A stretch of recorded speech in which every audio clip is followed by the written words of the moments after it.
Ladies and gentlemen, boys and girls, it is my pleasure to bring you another fantastic tournament here. This one is brought to you by the Underworld Showdown crew. This is Underworld Showdown number 2. They did the number 1 with a beautiful little 1v1 with a whole bunch of the Keen clan.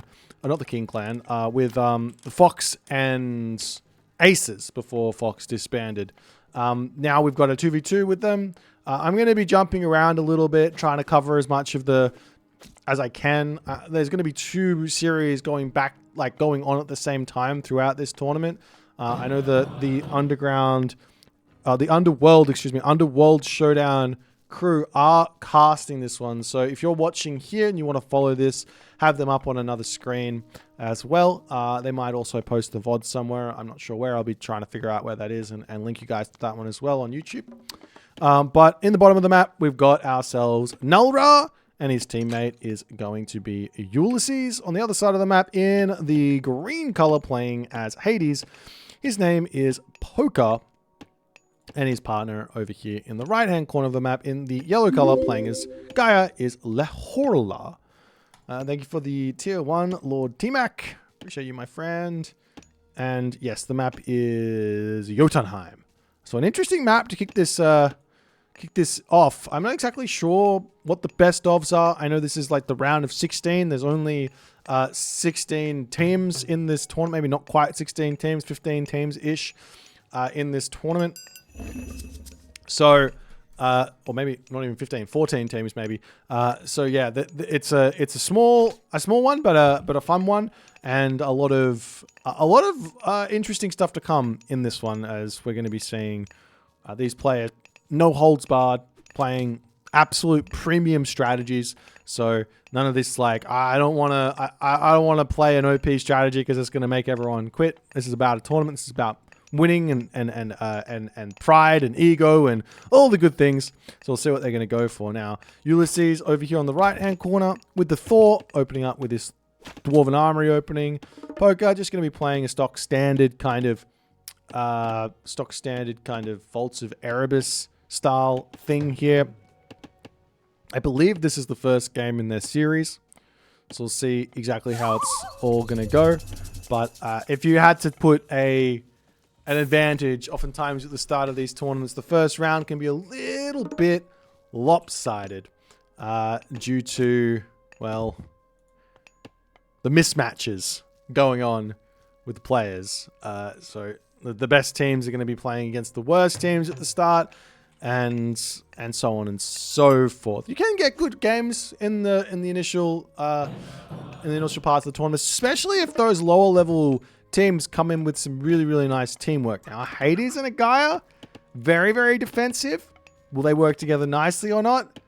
Thus far, we haven't really seen that. Our Gaia player, Lehorla, has taken both of the Gaia Forest. He could have given one over to Poker and then actually saved 50 wood, increased that wood income, allowed him to get that Vaults of Erebus out faster and be in a much better spot, but not going to be happening there. Meanwhile, Nulra already has himself 2 monuments up. He's still eating up all those caribou on the back here. He's actually brought some cows over onto this spot. Really not that much food in the main base. It looks like I could be misreading exactly what happened here. Let me take a quick look at Nulra's food situation. He's at 360, so he does actually have to do this. So a bit of a funky one here from Nulra, but he will be able to advance, and he's already got himself that Flood of the Nile technology as well. Meanwhile, over here for Ulysses, he's up through Fort Seti. We've got Oceanus over here, and we've got Athena for Poker. Apparently, it's just best of 1 for the first part of this tournament. Fantastic. As we've already got a cheeky little wall to come up. I'm a big fan of best of 1s at early stages, in the early stages of tournaments, because it means like you can get a cheeky upset. Like that's the whole thing, right? Like if you're kind of like a mid-level player and you want to jump into a tournament, you're just going to get beaten up by the top players. Like if you're like seed 64, you will have to play seed number 1, the Mister from Aces, right? And you're like, I can't beat him. But if it was a best of 1, Not saying that there's a big chance, but at least there's something to pray for. Maybe you get a cheese off. Maybe you find a victory. You never know. You never know. So we do have a little bit of anything can happen shenanigans in this one, as the town center over here going to come up for Ulysses. Apparently Poseidon, Zeus, and Loki Ra with the bands. Okay. And we are going to be seeing Null Ra, good guy Null Ra, coming over to his teammate's house and dropping down a monument to the priests. Love to see that teamwork. Teamwork makes the dream work. No earthquakes on this town center ever, unless the monument gets killed. And both of these players are both just going to be saying, all right, time for town centers, market, armory coming up for Null Ra.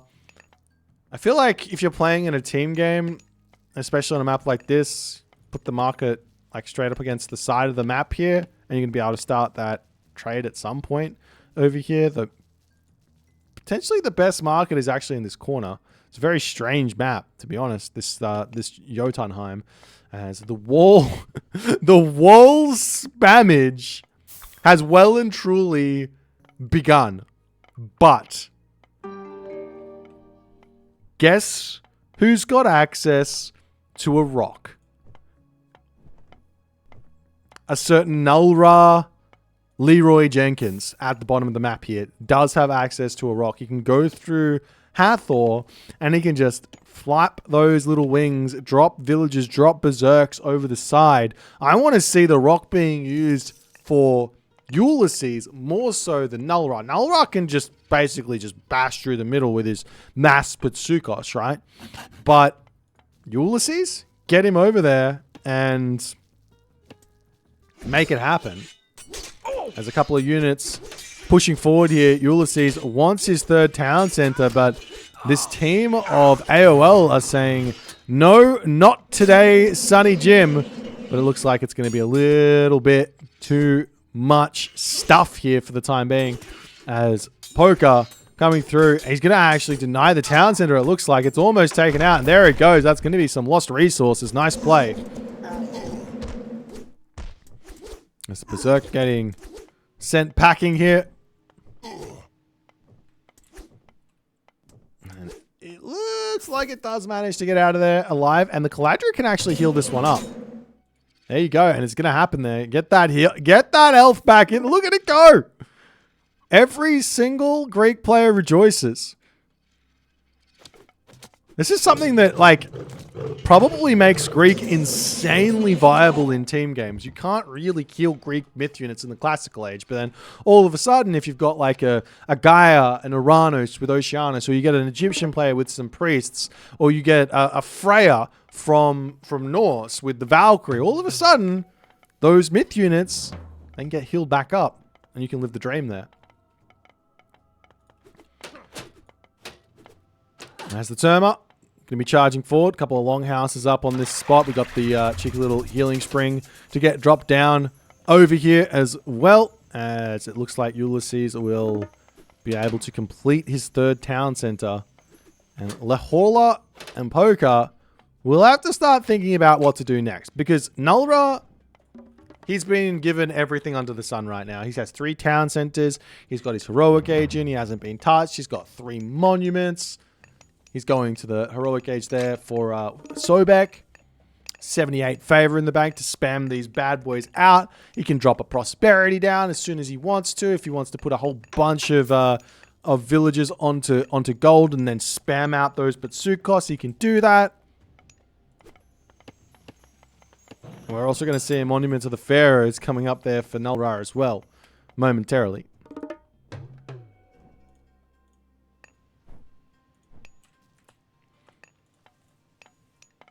But I guess what the plan is here for AOL is they're saying, well, look, we've got the better late game. And they do. Thor is great in the late game, but not in a choke point like this. Not if this is the only place where the Thor can fight. Isis is great in the late game as well, but, I mean, does she beat a Hades? Does she beat a Gaia who's able to make a whole bunch of catapulties to kill off those elephants, to kill off those things? I think that the AOL team does work really, really well in this late game. So if they can get there, if they don't get too far behind on economy at the moment. It's pretty close, civilian unit-wise.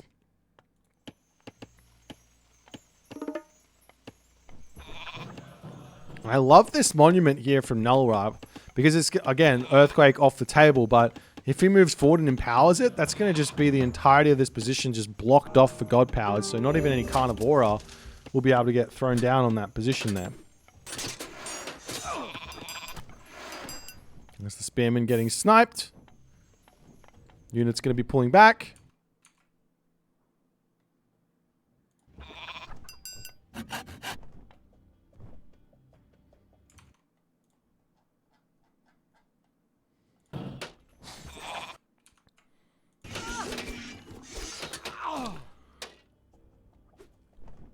And so far, the boom seems to have been relatively successful here from Nullra and Ulysses. They're going to have a huge economic advantage.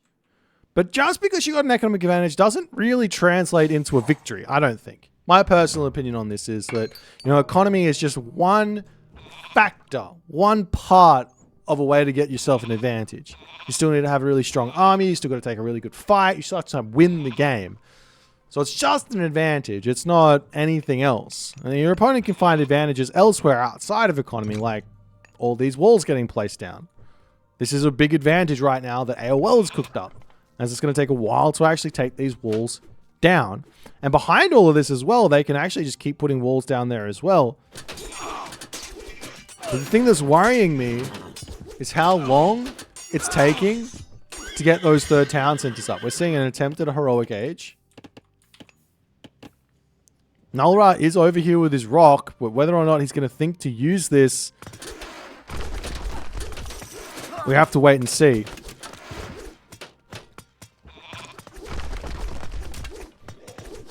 As the Patsukos are coming out en masse, it looks like Nullra has actually spent every little bit of his favor at the moment. He's got 2 Patsukos in the queue right now, so it's just it's going to be a lot of myth units. Now, unlucky for him, or maybe lucky for the other team, Eclipse doesn't really boost those Isis Patsukos that much. And here is the plan coming to fruition right now from AOL. They said, hey, Underworld, your monument doesn't block Underworld. Bit of a cheeky Locust coming in, bit of a cheeky Eclipse. Poker going to be pulling back, clicking the Restoration to try and counter that Locust there. Not sure I'm a big fan of that one, but nonetheless, the town center will go down and some serious damage onto Ulysses has been dropped. But now no Restoration, no God powers remaining. The myth units are going to be moving over here. And part of me feels like AOL need to just accept that they have to get out of here. As the Flaming Weapons gets dropped down, and that's a Flaming Weapons off the... That's Eclipse and Flaming Weapons off the table here. So this is actually not a bad trade. You get rid of Restoration for Locust, for Eclipse, for Flaming Weapons. That's not bad if you're the team AOL, while also going over here and attempting to get some villager kills. Unfortunately, those Terma are not going to be that effective here at all. So Battle Ball coming to fling units away here. Meanwhile, onto the front, the hoplites coming through, going to be taking out Ulysses' forward position here. Fimble Winter, however, is in for Ulysses, as he's going to be hitting the entirety of the AOL base, hitting their economy in a really big way here. Population-wise, it's still advantage AOL for... No, it's not. Well, the blue dots here are advantage for our team Nullra and Ulysses. AOL is struggling mightily at this moment, as Nullra and Ulysses will be able to start making a serious push here. So all of the yellow units look to have been picked off. He's got 28 population remaining. Poker does have a really healthy amount of hoplites in, but this guy from Lahola is going to be struggling.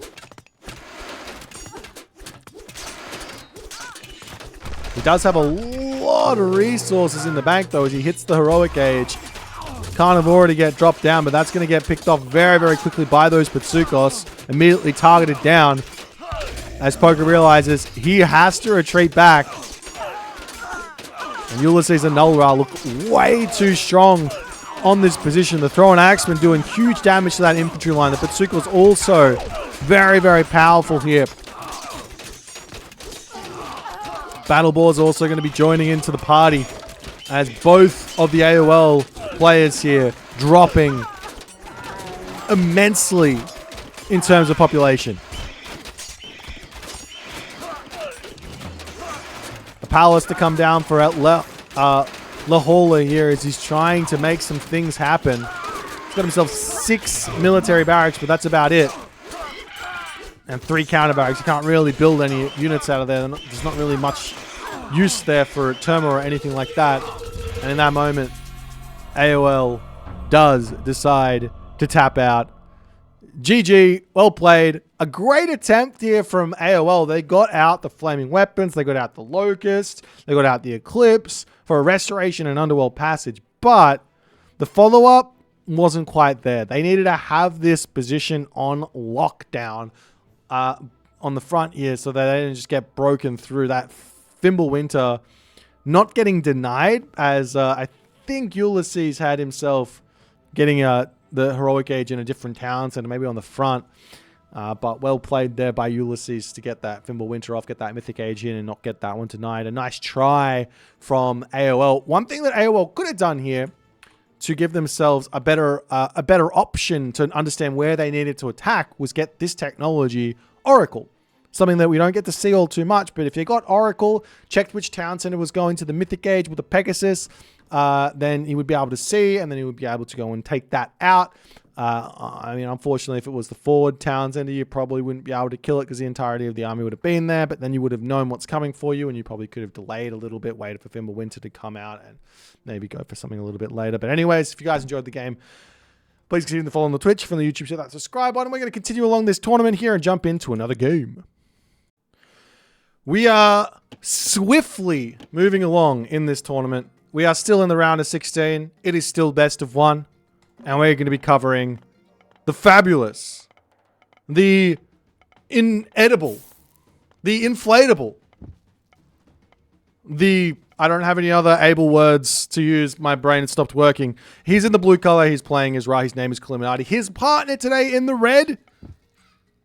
Free-for-alls. Part of the free-for-all aristocracy of the Age Mythology universe. His name is Mini Yeti. 67. Best known for getting absolutely destroyed by a certain Age Mythology streamer, only to come back in the very same game and eliminate said streamer from that game. We don't talk about it anymore, but that's what happened. His opponents today, or their opponents today, in the greenish color, lime? Not really lime. Greenish color, playing as Ra. His name is De Super Saiyajin, also known as SSJ, also known as a big fat Ra player in this left-hand corner. And finally, in the purple color, playing as Uranus, his name is Tiger Boss. Tiger Boss the Great. Tiger Boss, the everything in this one. Now, let me tell you right now. Incinerate asking in chat, are there some cheese strategies that can be deployed in this matchup? Whew. Let me tell you about a little bit of cheese that we could see in this one. We've got a certain Egyptian team here. What can these Egyptian players do, might you ask? Well, they might want to build a couple of monuments. They might want to build a couple of Sphinx. They might want to build many Sphinx, perhaps. And then they might want to click Eclipse and go and kill their opponents. I would say that in this matchup, that is somewhat cheese. Because we have ourselves a fantastic Uranus here, who's got access to a lot of heroes. And we've also got a fantastic Ra here, who can do some other shenanigans, like getting out a Son of Osiris to defend against those units. So there are some fun things there to go for. And there's also other sorts of cheese, like shifting sand sorts of attacks, and things like that. Less likely to see those, but we'll see what these players are going to go for. There's a house going to come down. Already 2 monuments for Illuminati. Mini Yeti on the top of the map here, getting his houses down. Still just the 1 monument for him. He is playing as ISIS, so it does change things quite a bit. ISIS generally wants to get this technology in, as we are seeing Mini Yeti grabbing that one. That's going to be slowing down that 2nd monument, but it does increase the food income by 1 a second. So that's always very, very nice. As Mini Yeti, he is an angry man here. His villager is saying, excuse me, I don't believe in what your people are spewing here. This religion of the Ra God is not one that we share. Only my ally is allowed to follow this. I am making a stop. I am putting a stop to this nonsense right now. He is coming in and he is getting those shanks in 15 HP in a dream here as Super Saiyajin says, excuse me, my priest would like to not get shanked in the back. He is a man of many things, but not a man worthy of getting shanked to death here. As the priest's going to move up to the top there, and we'll see where to next. Temple coming down for Super Saiyajin. Already has that 3rd monument up. Same too for Illuminati. So it does look like both of those players are going to be going for a very similar build. As Tiger Boss here, he is just going to be opening up double counter barracks. He already knows what's coming his way.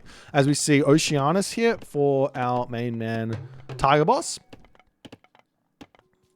And we're going to be seeing the Basts, and the Bast. Actually, it looks like we've got Bast and we've got Bast over here, right? So these guys are much quicker. A 2nd temple to come down. Wow, already a 2nd temple from Mini Yeti. He doesn't even have himself the 3rd monument. This guy is crazy. Absolutely insane. I'm excited to see what he's going to come up with, though. Maybe priests? Maybe? We'll have to wait and see. A question from Coda AoM. Doesn't Sphinx get shut down by Caladria? Absolutely, yes. Absolutely. You can take out Sphinx very, very simply with a whole bunch of Hero Terma and Caladria. Very, very strong.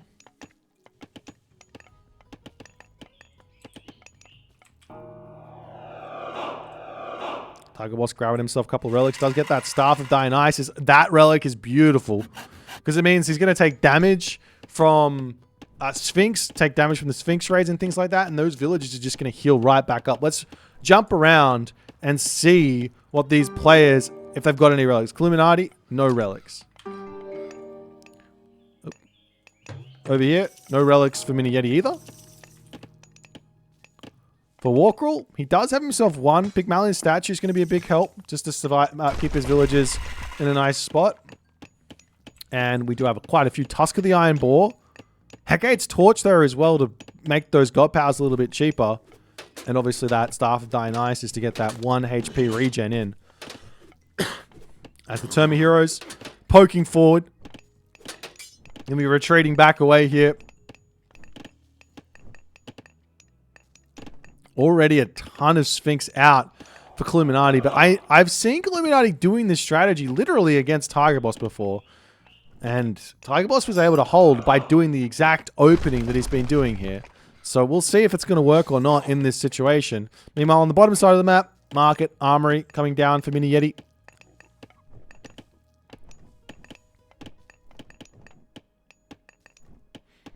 But the double Caladria, using those beautifully here to get that pacify off. And once, he doesn't quite get the Sphinx there. It does manage to dodge in the end. The Caladria gets dropped down. The Sphinx in the front here gets pulled back. Another Caladria to come through as the Caladrias will be healing up these units very, very quickly. Great control thus far from Tiger Boss. So a lot of units are going to be falling over here. Meanwhile, the Sphinx on this side, however, Super Saiyajin, he's got himself his own pack to run around and start looking for some raids here. This is really reminding me of the days of Mass Centaur on Legacy, where you've got a ton of Centaur just running around in a team game causing problems. I mean, you actually did see this in Legacy team games as well. I remember it with I would say nostalgic with nostalgic sort of vibes, but huge raid to come through. Doesn't get any villager kills, but gets out of there without taking any losses. I remember the days of playing random in Voobly team game lobbies, only to roll Odin, and my opponents come at me with nothing but Sphinx and a 10-minute tornado, Locust and Eclipse, and me to be very upset every single time. As the Terma come through, poking in, gonna look for some more villager kills here. More Sphinx to come out for Illuminati as he's just trying to hold on at the moment. These Terma heroes, very, very tough to kill for the Egyptians at this point in the game. And not only that, you have to remember the Caladrias, they can heal these up as they just run through, causing problems. The villagers on this side taking a lot of damage. Do they have themselves their upgrade? Yes, they do. 48% hack armor means that 55 HP goes a very long way.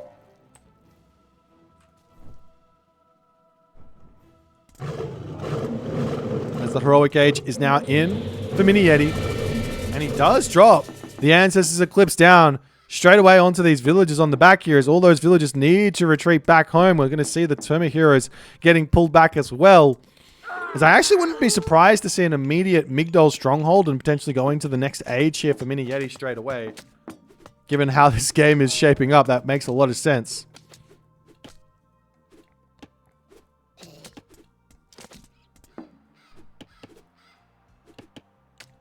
As the Citizen diving into the manors for the time being. Whole bunch of Terma heroes to take out a couple of minions on that side.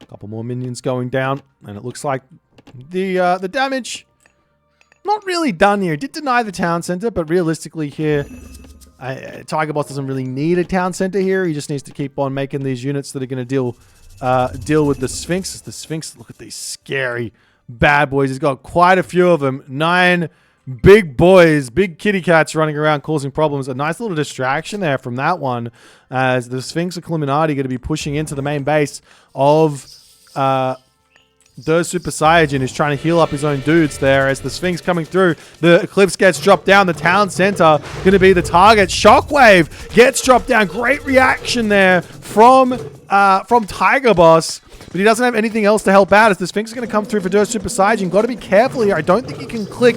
I don't think he can click his own Eclipse during an enemy Eclipse, but there's the Pharaoh, there's the Priest, and there's enough stuff here to deny this as Illuminati's attack has been thwarted. The Terma hero is coming through here as well, but they're not going to be that useful. Illuminati not able to make it work in this position. He's back onto the town center yet again, but there's already villagers to repair this one back up. More Sphinx to come in and send these guys packing. Illuminati loses a lot of his army in this game. What has he got behind this? The Camel Riders starting to come through. Town Center up for Tiger Boss. Tiger Boss in a fantastic position. Mini Yeti still has got his own... wait, does he have any Sphinx remaining? I don't think he does. Has he only been on 2 monuments? He's got 3? No, he's only been on 2 monuments, so he doesn't really have that many Sphinx to build himself. As the Hyoko Sphinx from Der Super Saiyajin going to be roaming in onto this position, looking for villagers to kill.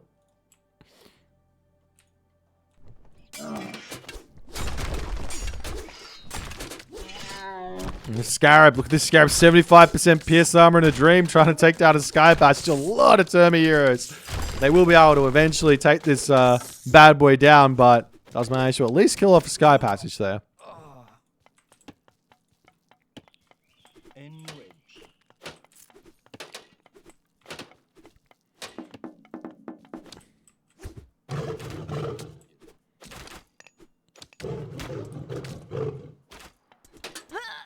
The Camel sniper villager onto this side. Come on, more Sphinx going to be coming through.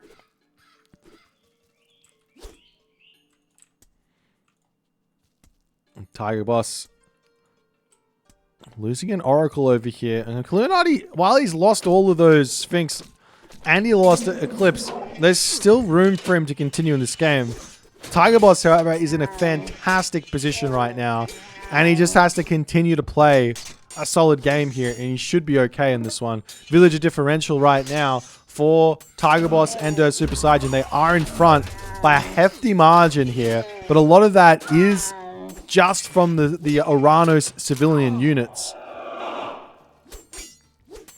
As Catapulti Terma for the moment can be very, very potent to deal with what Cluminati's building. Cluminati also, if he can position well, he will be able to break through this army with what he's got as well. The big problem is, can Super Saiyan survive against the might of Mini Yeti? He's got a lot of powerful camel riders coming in onto this position here. The Sphinx swinging through as well, as these camel riders need to bail out of here. A lot of good damage done with the priest. They're in. There's so many of those, and they do have Nepti. Yes, they do. 6 bonus damage versus myth units there. 6x bonus damage versus myth units with that Nepti tech will make those Sphinx very, very sorry very, very quickly.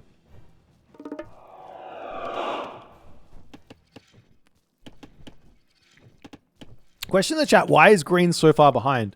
Well, part of going for these monuments early is you get myth units. And that's about it. Whereas your opponent doesn't go for the monuments early. They can get town centers. We take a quick look at the villager differential. 53 to 43. I think he's just got the town center in. But you can get economic upgrades and all the other good stuff. And your opponent is just spending on apparently no upgrades at all. That's where Der Super Saiyan is so far behind.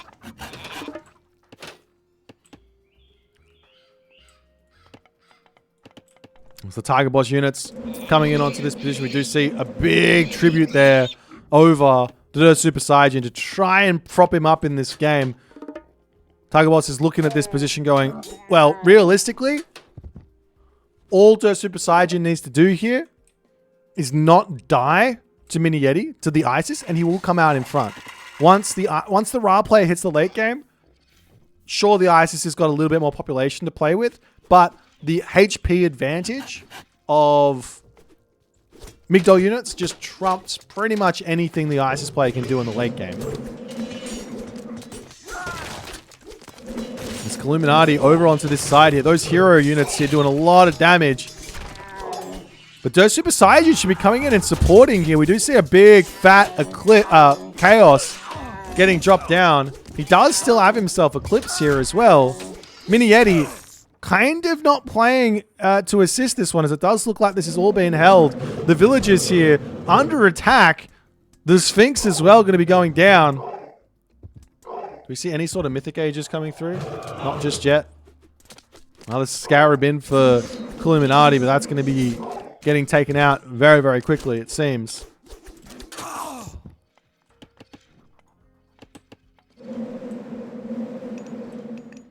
So all the priests going to be returning back for Mini Yeti. And it kind of makes sense, like, with this double temple, what was it for? It was so that he could build out the priest really quickly. Actually makes a lot of sense. Your opponent's going to be going double temple to make a whole bunch of Sphinx. Maybe you got to go double priest to make a whole bunch of counter units.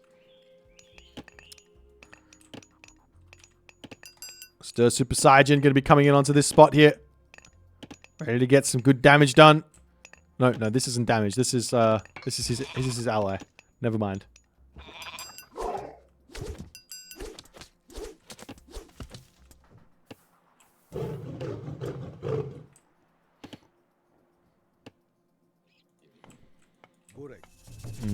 Tiger Boss now, he's on 3 town centers. His economy is gigantic. A big locust getting dropped. That's so many villagers dead. The final Sphinx trying to kill off a little bit more. He doesn't have that special ability, but he gets another kill. A huge amount of damage onto Illuminati. He's in a lot of trouble here in this game, but he can still hold. He can still request assistance from Mini Yeti. How's Mini Yeti's economy looking? 59 villages. Look at the 100 citizen already in for Tiger Boss. His economy is absolutely stonking in this game. It might not be a terrible idea. I know he doesn't have Theft Defy because he didn't go for Prometheus, but it might not be a terrible idea to start heroizing some citizens here just to get a little bit extra economy going. Especially when you've got like Shaft Mine, maybe Quarry It's not in the Mythic Age, but once you get Shaft Mine, the base rate, you get an extra 0.15 that it's actually getting boosted. So it's actually not that bad. As you see the Mythic Age now in. Meteor getting dropped down onto this position. Tiger Boss taking a lot of damage here as he has to retreat out. A good defense from Mini Yeti as he's going to be getting his town center up. But this means no Meteor onto Dirt Super Saiyajin, which does mean he's going to be able to hold on for a little bit longer in this game. Look at the Patsukos. How many crocodile boys do you want? Dirt Super Saiyajin says, yes, please. As the Patsukos coming in to snipe down some units onto this side.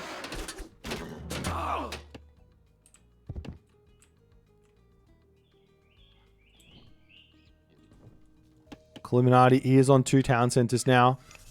And he does have a tornado. Going to drop that into the main base here of Dirt Super Saiyajin. Kill the town center and kill all of those monuments as well. That's a lot of damage here. Great tornado, but no Son of Osiris. No Son of Osiris. What does that mean? I mean, he's not going to be able to kill off those Patsukos. I mean, there's so many priests here. Maybe it doesn't matter. We see, obviously, Thoth is in, so no Son of Osiris for Mini Yeti, but he will have access to Valley of the Kings and everything else. And not only that, I guess there's no town center left for Dirt Super Saiyajin. But look at all of the Patsukos. He's got to be so careful with these to stay out of range of the priest, because the priest will just absolutely eat them alive here.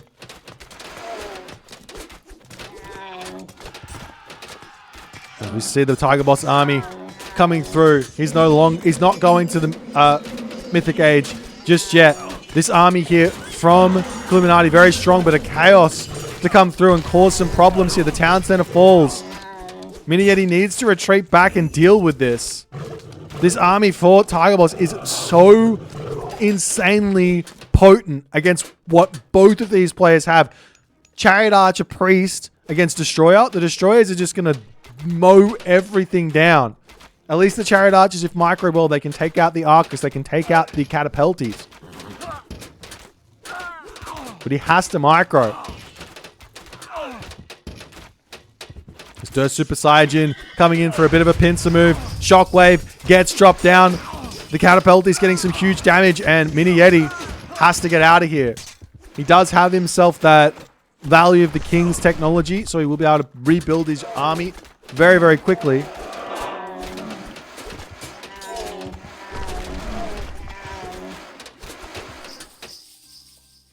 And we see horrors here from our main man, Dirt Super Saiyajin. He wants to go into potential Spearman, it seems. Is that a rock? That is a rock. Ladies and gentlemen, we're seeing a 21st minute rock being built. Are you kidding me? Right now, Illuminati struggling for military units. He's got 10 military units right now. Eclipse finally getting dropped down, but I mean, how much actual damage do these crocs get here? It's mostly just armor in a way. The priest getting some great damage done from afar here. Remember that, does he also have the upgrade? A random rock gets sniped down. That he does have Spirit of Mart, so they're very, very cheap as well. As Mini Yeti is in desperate need of assistance from Illuminati, but Illuminati does not have anything in the tank at the moment.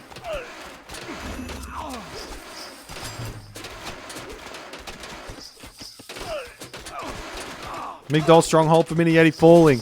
Can he hold here? The Chariot Archers doing a great job on the bottom side here to deal with those Arcus. The Priest here can move over and take out those Petsubek as well. Moving forward.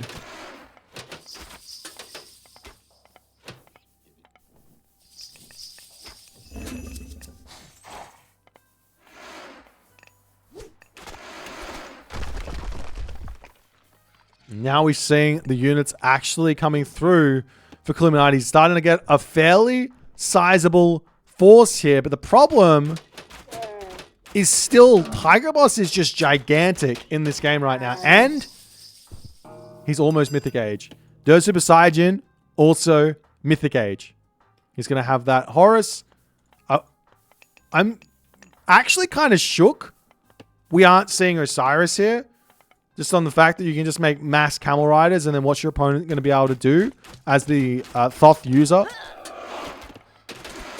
But nonetheless, charging. I guess there is the Horus Spearman from his ally, but nonetheless, the army comes through, taking out those chariot archers here. The priests are in. There's so many priests here to deal with myth units. Got to be so careful with the engagements there as Illuminati trying to hold the center of this position here. Those Avengers going down very quickly on the side as he charges forward with that special ability, but it's not going to be enough. The army of Tiger Boss is still incredibly powerful here.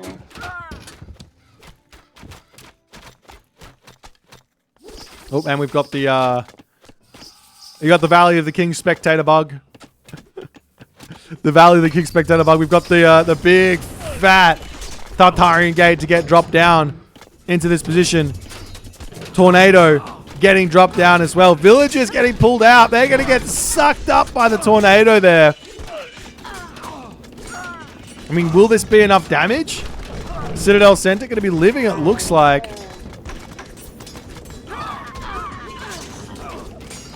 $391 HP in a dream for Illuminati to hold on in this game. But it's so many villagers. But look at the villager differential. It's actually incredibly close. The game is still in the balance. No matter what, the scores are incredibly close here, ladies and gentlemen. I thought this game was well and truly in the hands of Tiger Boss and Dirt Super Saiyajin, but no. It's still anyone's game. As these Petsabek, they are holding beautifully here. Mini Yeti, he's got to pull in closer to start getting this damage done, because as soon as he gets into range, the Petsabek will just retreat back. Or as soon as he starts attacking, I should say, the Petsabek will retreat back. But if he gets really close to him and then starts killing, he might be able to get a little bit more damage done.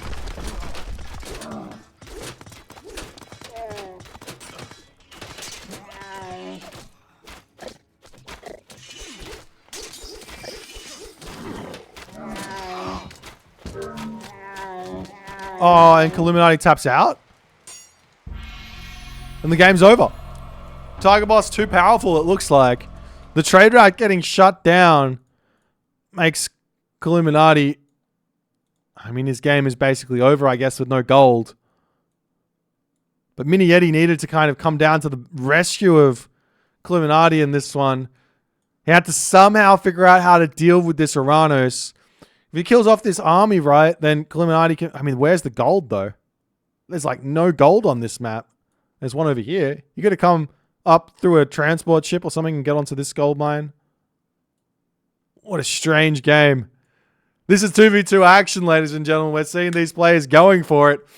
Congratulations to Tiger Boss and Dirt Super Saiyajin. They're going to be able to go on to the next round. It's a best of one. No chances. Cutthroat.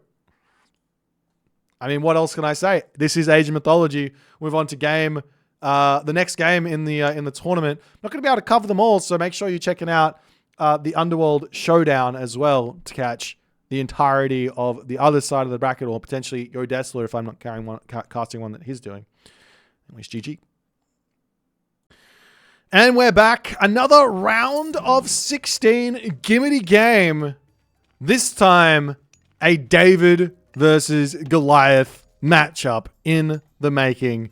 In the bottom of the map, the challenges. The blue color, we've got K1 playing as Loki. And his teammate is Tiki Zeno playing as Poseidon. Their opponents, currently rank 1 on the team game leaderboard. In the green color, playing as Set. His name is Apple. His partner, one of the players he plays the most team games with. The synergy is off the charts. His name is Grand Monster. Let me give you some history about these two. There was a 2v2 team game tournament played some years ago. In the land of the free. Not America, vanilla. Where sweaty RTS players joined to do battle, to wage war. Grand Monster and Apple teamed up. And they were a fierce they were fierce competition back in the day. They were fierce competition. I believe that a certain other team beat him, but their team was stacked, so it didn't really count. But these guys are absolutely bonkers. I'm very excited to see how well they're going to do in this tournament. But Tiki Zeno and K1 have got their work cut out for them, but they do have their hands on the powerful Loki and a really, really nice Poseidon here. So a lot of excitement here for these guys. It's always nerve-wracking to play these sort of tournament games, especially against incredible opponents such as the DoD boys here, Grand Monster and Apple. We are on the map Mount Olympus. There it is, a shed. Look at this. I always like a shared storehouse. How many villages on gold here? What's the build? Tiki Zeno. He's already up. That's a fast advance here from him. Oh, wait. This is some new fandangle build order shenanigans here from Tiki Zeno. He's going for a town center. He's just taking everyone off of food and says, all right, I got enough food. Let me YOLO this town center up and we're just going to play a big fat boom against these Egyptians.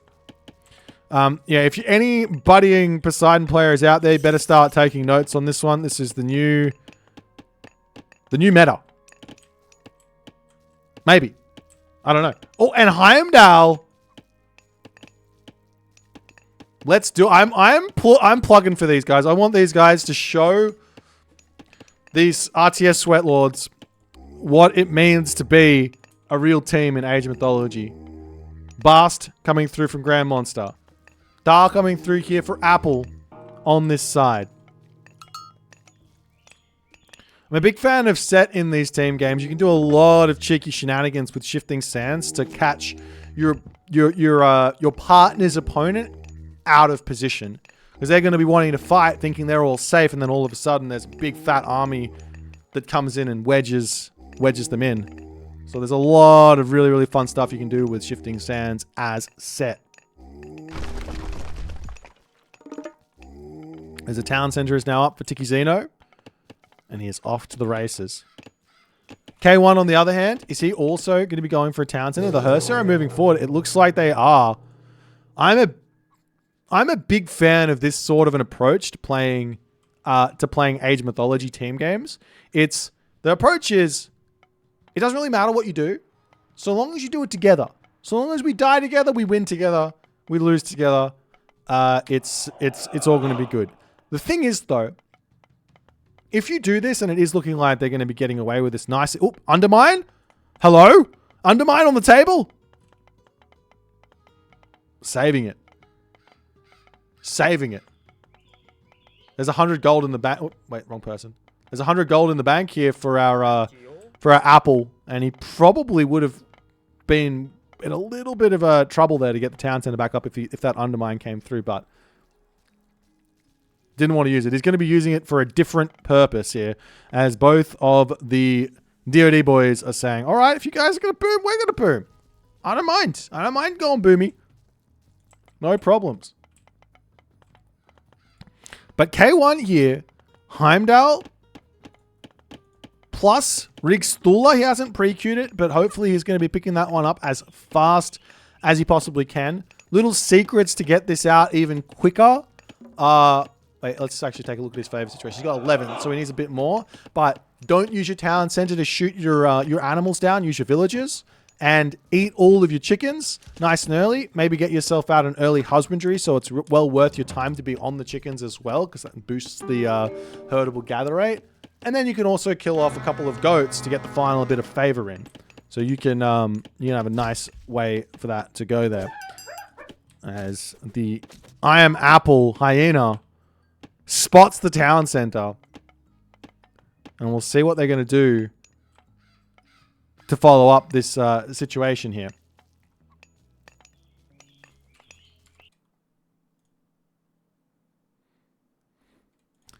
If we could not flame Mr. John Arbiter, he's a VIP in this chat. VIP John Arbiter. This guy has got free reign to say whatever he likes in this chat room, okay? John is the GOAT, and you will respect him as the GOAT.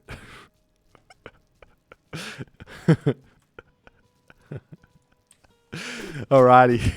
Little bit of a Santar raid coming in. Gonna get a villager kill? Not quite, but a good amount of idle time here caused. Armory gonna come up for Grand Monster.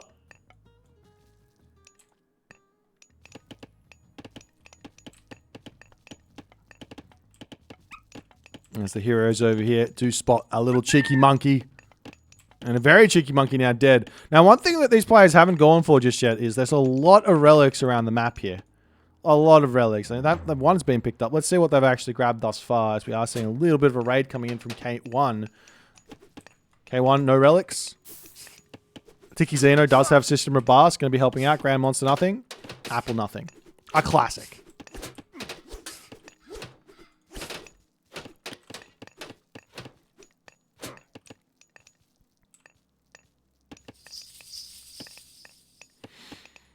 Now, Apple does decide that he wants Nephthys. No Heroic Ages coming in just yet. Do we have Rick Stooler? He's... K1, get Rick Stooler! It's kind of the only thing going for Heimdall. It's the whole reason people pick Heimdall at the moment. For those of you who don't realize exactly what Rick Stooler does, it makes every building work 20% faster. Which means that a villager that takes 15 seconds normally will be 20% quicker in that situation. So it's like 12 seconds or something for the roughly for the villagers to come out. So it's a hefty boost. It's very well worth it to pick that one up.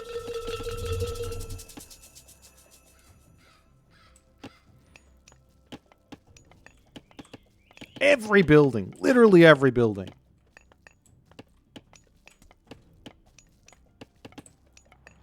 There's a Migdol. Oh, coming for... Oh! Undermine? Okay, saving it for later. The Njord all-in is coming. Oh, hold on. Is K1 doing what... I hope K1 does this. I want to see it so bad.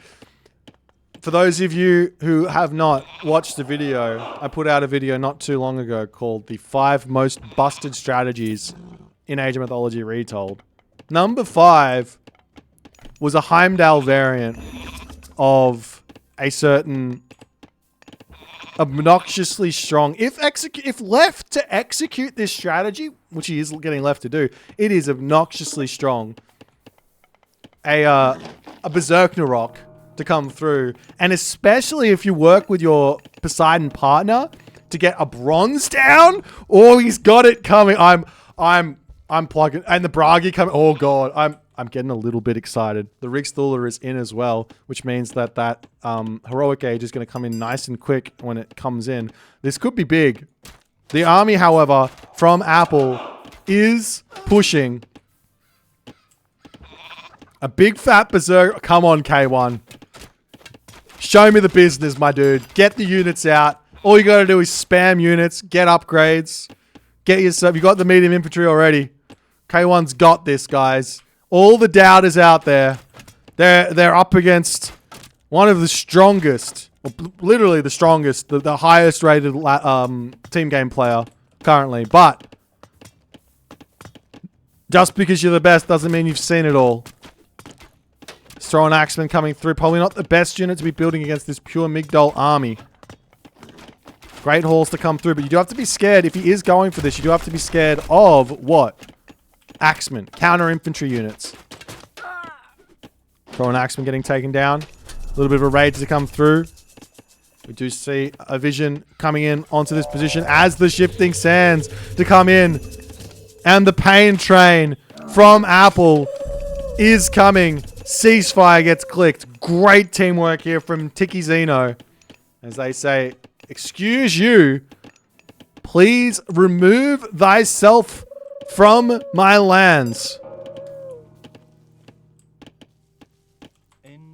Apple needs to get out of here now. This is a scary K1. This is a scary Loki player. He's going to have a couple of heroes in to deal with these minions as well. As the Camel Rider is going to be searching around. We do see a big counter raid coming through over onto this spot. Picking off a couple of villagers here.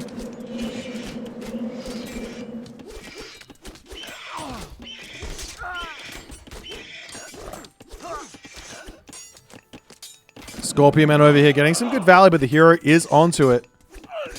Meanwhile, over onto this side, Tiki Zeno. He's doing the work here. What's Grand Monster doing? He's getting upgrades. Both players just getting upgrades, doing what needs to be done. All of the units, however, getting cleaned up on this one. This isn't not what Tiki needs. He needs to be keeping his units alive and distracting and building and waiting time, giving the time over to K1. K1 now getting himself heavy infantry, heavy cavalry as well.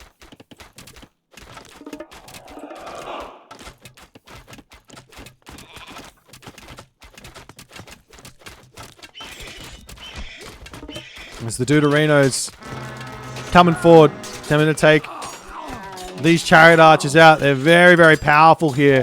K1 needs to respect this. He doesn't have any Huskar, barely enough raiding cavalry. Doesn't have the upgrade for those cavalry either.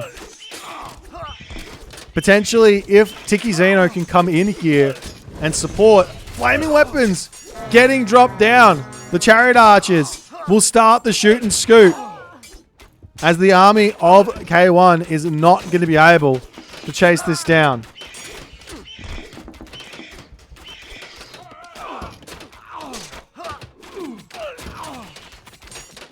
The battle ball here getting cleaned up. We see the throw and axeman going down.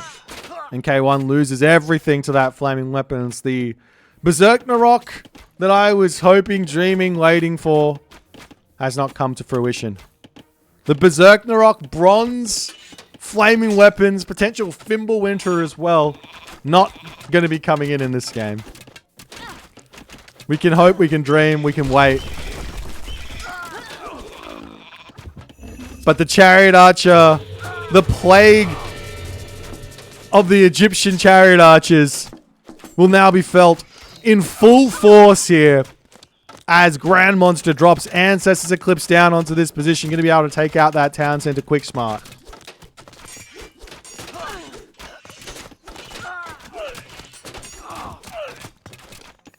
And on this other side, Tiki, he's got a lot of military units somewhere on the map. I don't know where they are. What's sitting over here? Sitting over here, he's got a lot of Prodromus in. They could realistically clean up these chariot archers with bronze. It's going to be tough for the chariot archers to escape from them. And the villagers are going to attempt to retreat away from this position. Lots and lots of villagers falling here. At the moment, the villager lead is still in the advantage of Tiki Zeno and K1, but Grand Monster and Apple are slowly getting that advantage back as the Prodromus going for raids at the top, however. They do have themselves Thracian horses. They've got Spirited Charge. Very, very powerful.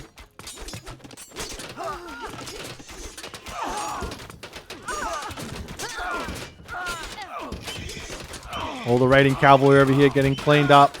Big fat troll spawn from K1 will end up getting immediately sniped down.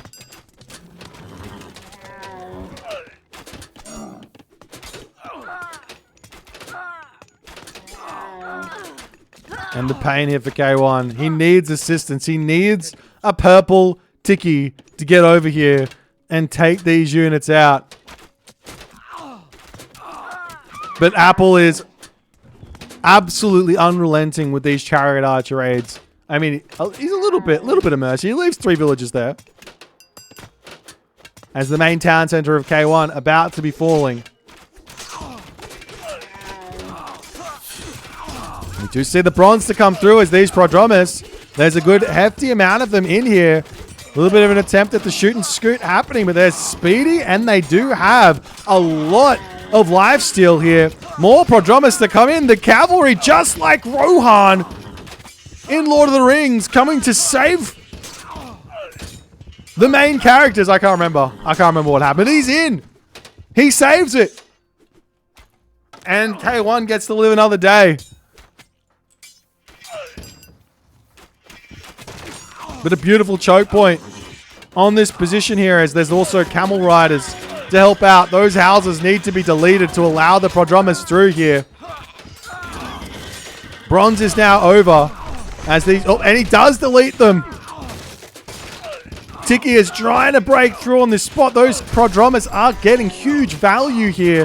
Taking down so many Chariot Archers. No micro from Apple. He's wedged in up into this wooden wall.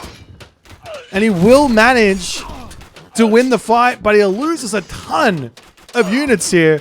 Tiki, fantastic play here. But the pain has already been dealt. The differential in villages is now 24.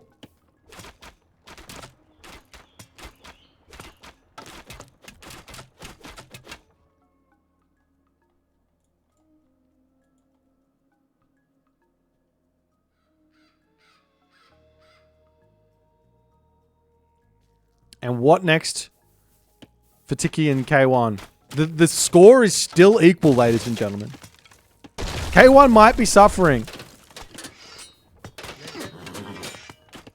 But the DoD boys, they need to ensure that they build something not named Chariot Archer at some point in this game, because these Prodromus will be very, very painful for them if Tiki can use them correctly. The hard part about using these Prodromus is to find good openings for them to actually attack. And Apple is smart. He's moving forward. He gets a Migdol stronghold in the middle here.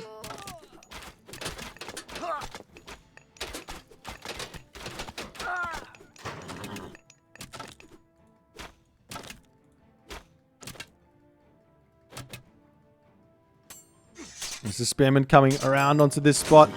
Gonna turn in, get some big damage done.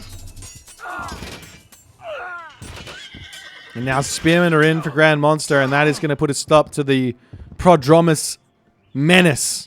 And we also see a big meteor as K1 is now down to 0 town centers. He's trying to get the one up the back here. The villager differential is getting bigger and bigger and bigger in this game.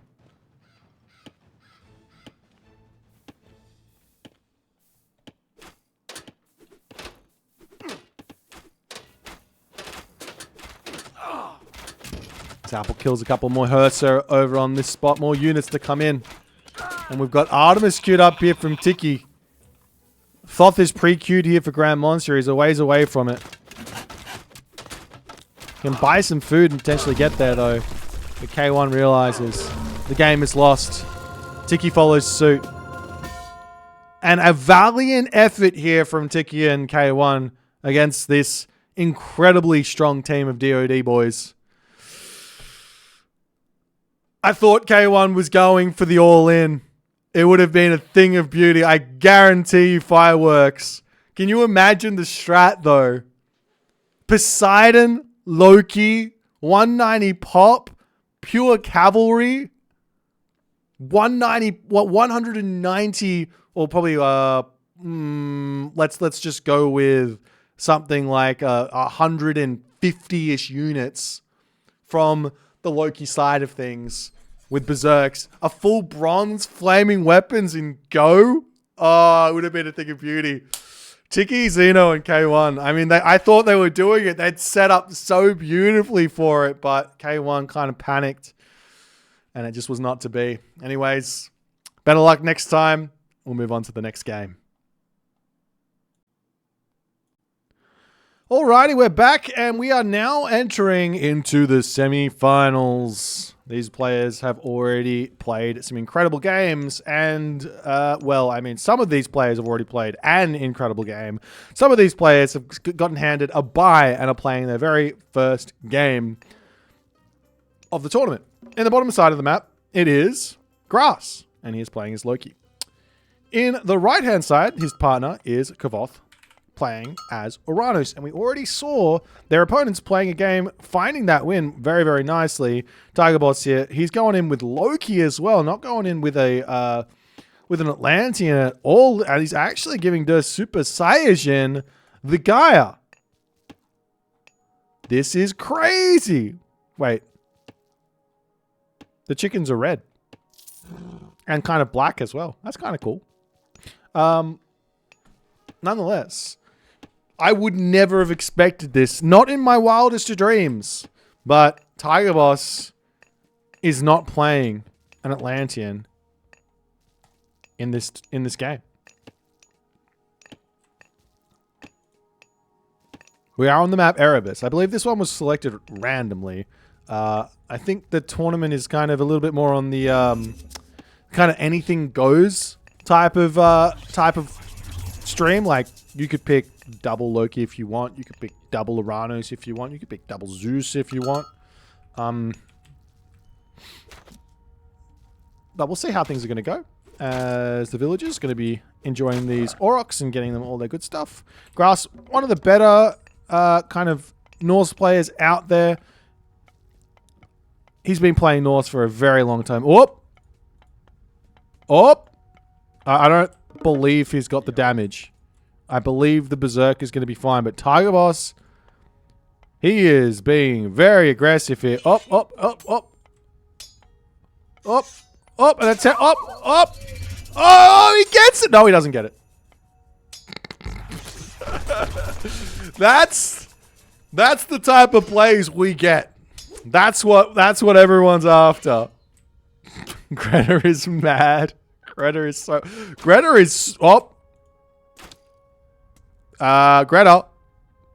This isn't Greta. No, this is male dude. This is not Greta at all. Guys, you've been you've been hoodwinked.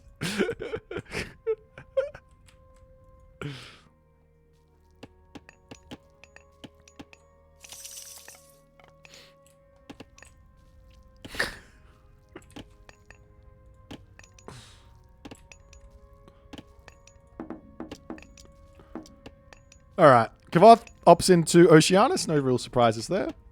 Let's see what the other guys are going. We got a 4-steady coming in for Grass. Heimdall for Tiger Boss. Heimdall for Tiger Boss. Oceanus over here for both of the Deuterinos. As Tiger Boss, he's now out. This is very exciting. I love a good Heimdall war as much as the next person.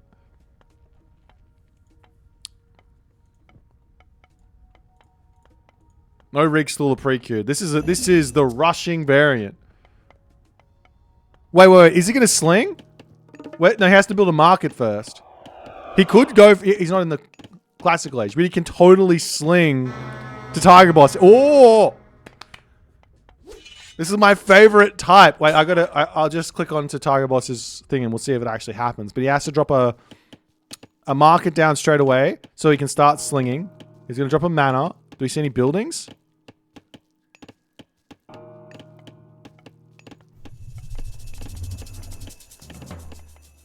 Oh, baby. Oh, baby. We've got the big fat Heimdall to come through. Now, the question is going to be, can Tiger Boss realistically spend the resources fast enough? So what is slinging, you guys ask? Slinging is when one player gives all of their resources to another player so that they can either get really fast tech, lots of units out, and here we go as the first resources are going to come through.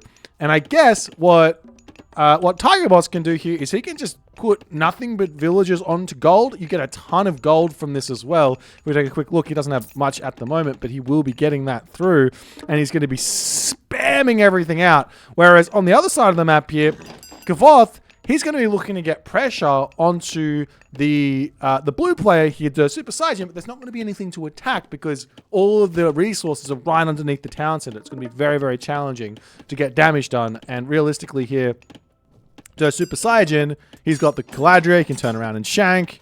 And he could also send the Caladria over here and assist on the front here as well. As I don't believe that Grass and Kavoth have seen, or they have seen the market. So they might have an inkling of what's going on here. But Watchtowers is through. And realistically here, nothing is really going to happen. Oh, we've actually already got a Sky Passage on this side. It's going to be a 2v1, but you never know. The spammage that you can get with economy. You got so much more population to play with. So, I mean, yes, you lose out some resources when you're tributing. I'm not sure by exactly how much. Maybe someone in the chat might be able to tell me. But we see an armory here for Tiger Boss. This entire thing is getting literally shown. 71 pop. How much military pop? It looks like the blue guys here are significantly far behind. Shockwave to come down. Carnivora getting dropped in, but the Hersa is already on there. We see the Carnivora to come through for Dirt Super Saiyajin. As the Ironry does blow that big horn. That's a huge boost of damage to come through. As the army of Kavoth and Grass, incredibly powerful here. And it looks to me like it's too much. As the Caladria also being incredibly annoying. Dodging those axes or distracting the axes in the top there. And Targabot says, GG, well played. And the game's over. So, what did we learn here, ladies and gentlemen? Against the Naranos, we do not do a rush. I love the idea of a slinging strategy. I was really waiting for people to give this a go. There's definitely a lot of different ways to go about it, but the way that I see slinging in Age of Mythology is more of like a mid-game sling. What you do is, instead of going to the heroic age with the civilization that has all the economy, you give that to the civilization that is going to be able to do the most with it. So in the mid-game, getting a huge boost of resources to go to the heroic age, and the other player stays in the classical age, and then you get, like, say, flaming weapons out, or you get a Thimble Winter out much earlier than otherwise. But the first win going over to the Keen boys in this one, as we're going to be moving into game number 2. It's a best of 3, and we'll see what other strategies Tiger Boss and Dirt Super Saiyajin have up their sleeves. Game number 2 on the road, as we see our first incredibly interesting god pick here. At the top, we've got Grass playing as Zeus, and at the bottom, we've got Kavoth also playing as Zeus. Their opponents today, in the blue color, also playing as Zeus, we have Dirt Super Saiyajin. And then finally, piecing the puzzle completely together, saying, excuse me, Zeus lovers, I would like to introduce you to Kronos, another god that is possible to be played in a game of Age of Mythology Retold. Zeus, Kronos versus Zeus. Might do a little flipperoonie on this scoreboard at the top here. I'm not sure if that does anything. I think it does. No, it doesn't. What would you guys rather? So the blue bars are the team on the right, the red bars are the team on the left. And just ignore the top part, because that, like, it's not lined up correctly. Is that okay? Fantastic. I'm glad we all agree. So we'll see what the strats are going to be here, but, you know, there's many different options to go for here for the Keen boys. They can go for one player goes Hermes, one player goes Athena. They can go for double Athena and try and link up forces with restorations on repeat for the entirety of the game. One thing that I know that Super Saiyajin likes to do is he likes to go for those Minotaur, but I haven't seen him playing the Zeus mirror very much. Maybe he'll go for Centaur instead in this matchup. And I'm not 100% sure what Tiger Boss is going to do, but I know he likes to be greedy. I know he likes his fast second town centers. He likes to get an economic lead, but sometimes this is just not the way to play against Greek, because you can get under a lot of pressure, especially Zeus. Hoplites run in, kill your town center. You cry, we laugh, and everyone then says, well, that was funny. Let's not try that ever again. But we'll see how things are going to go. As the scales at the top of the house going to come through, vulnerability to pierce minus 15% there. It seems to me that these relics in team games, they're not that much of a like priority. I don't see them like really getting rushed a whole lot. It's not. I mean, I guess it depends on the relic. Is anyone advancing quick in this one? Looks like the answer is. Oh, we do see a relatively quick Prometheus from Tiger Boss. I say relatively quick. It is very, very quick for a team game. He's going to be bringing that temple nice and forward here, I think. Let's take a quick look at what his line of sight is, what he's trying to find. I mean, he can put it over here and then rush in to the main base.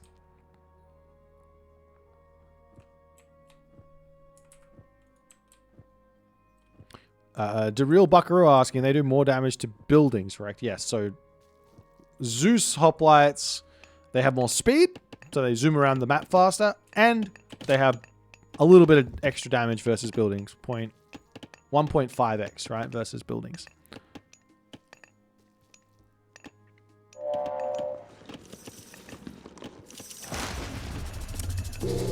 There's the deconstruction. It does come down. Does Super Saiyajin, he says, excuse me.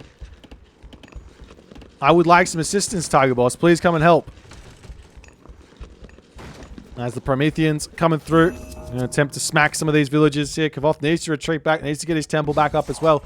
It looks to me like Kavoth is actually looking for a town center himself. But he might be forced out of this.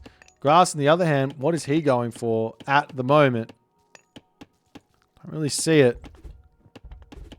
Might just be looking to send his Minotaur forward. Do we see any sort of town centers? Answer is no. He's just making the Terma out.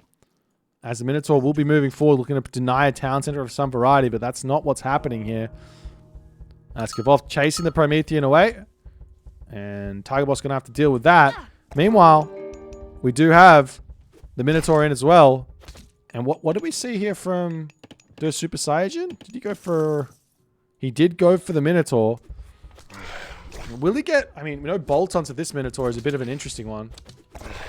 Could have been a nice little bit of damage coming onto these berry bushes, but we do see a bolt onto the Minotaur there on the front. As another Minotaur is now coming through. Now, is everyone Athena? Everyone's Athena. No Centaur in this game.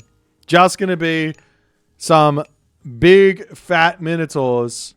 Meanwhile, over onto this side, we do have the Termas coming in.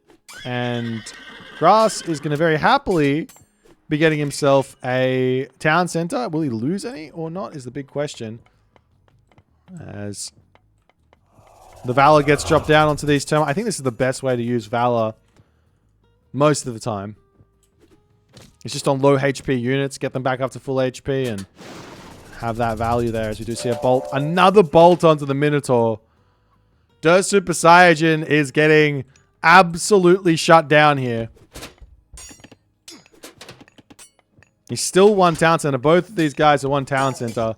Tiger Boss attempting to retreat back. The Promethean offspring going to be getting cleaned up there. The Minotaur goes down. Good control from Tiger Boss with these center. Not these center. They kind of look like center.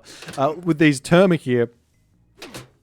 As he's retreating back. And he's going to keep trying to pick off this Jason here.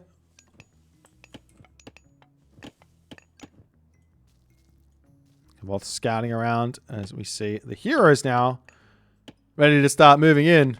Kavoth gets a little bit of damage onto that Minotaur, but he will be retreating away as another Minotaur ready to join in. And now no more bolts remaining, and finally a little bit of damage. Doesn't quite get the attack in there. Super Saiyajin will just simply retreat away. Now, what's important here for Kavoth is to also be thinking about, well, getting his own myth units out, getting some units out to deal with this. This is a very one town center, all-in approach from Der Super Saiyajin. So he's got to get the answers out to deal with this. Meanwhile, the Terma can also come around and support on the bottom. As we see a town center coming up for Tiger Boss. He has given up on the early pressure. But those Terma are still going to be big here. Running in to hit the back of the base for the time being. This Minotaur coming forward. The Super Saiyajin. Good micro. The Terma onto the back. Good control here from Kavoth to retreat away. Looks like no villagers will go down. There is a back gold mine here that Kavoth can go onto as the Jason from Grass going to come over and assist. But the Terma spots some villagers on the back. Going to be able to get a little bit more idle time. Whether he gets a villager kill here or not doesn't really matter. It's more about idle time and just pressure and allowing Der Super Saiyajin to continue getting an advantage with this one town center play.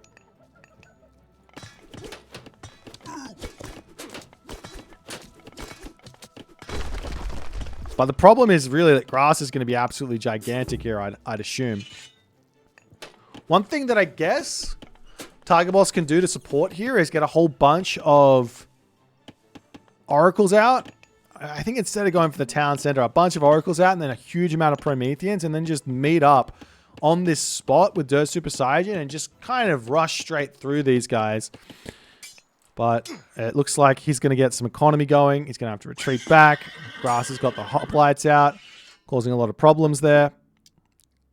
Meanwhile, on the back, we do have Grass just hanging out in this settlement, making sure he knows what's happening on that spot there. And we do see some Kyro Ballista coming in, so an attempt to use these units and Prometheans as well. We'll see if it's going to work out for him or not. So the hoplites going after this position. The hero's not quite in position just yet, as the Minotaur charging forward. Those Super Saiyans still no Bull Minotaurs in, so they're a little bit slow.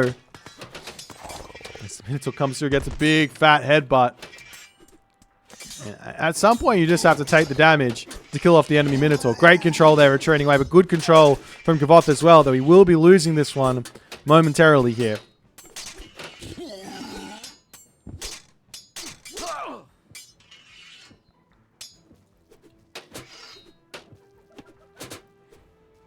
Yeah, the colors are a little bit hard. Kavoth with the purple versus the blue. Yuck.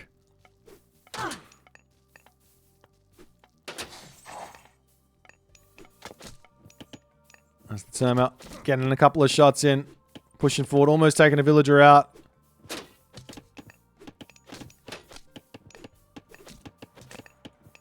Almost sniping down a villager on the back here. Does manage to pick that one off before the term. We're going to be retreating out of here.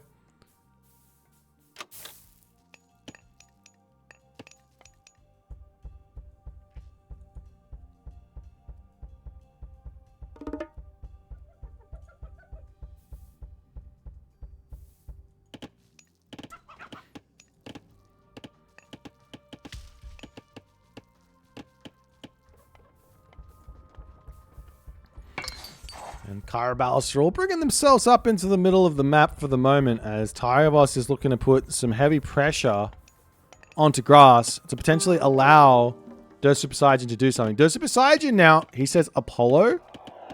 He says Labyrinth of Minnows. We're not seeing any... Oh, we are seeing a Dionysus, though, coming through for Grass. But, an Underworld could be pretty brutal here.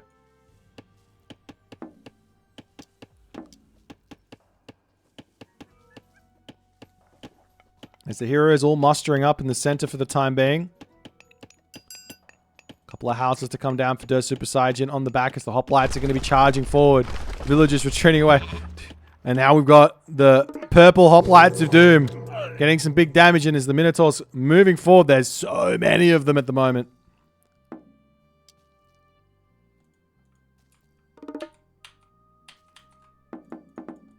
Super Saiyans. Wait. Super Saiyan's Mythic Heroic Age is almost in.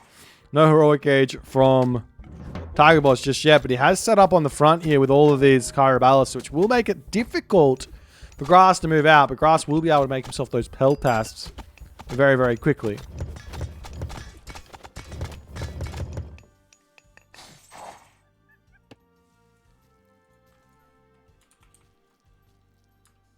Dirt Super Saiyan now has himself those Bull Minotaur. He wants to go. Does he have a Pegasus somewhere? No. I mean, he can move up to the top here and support Tiger Boss.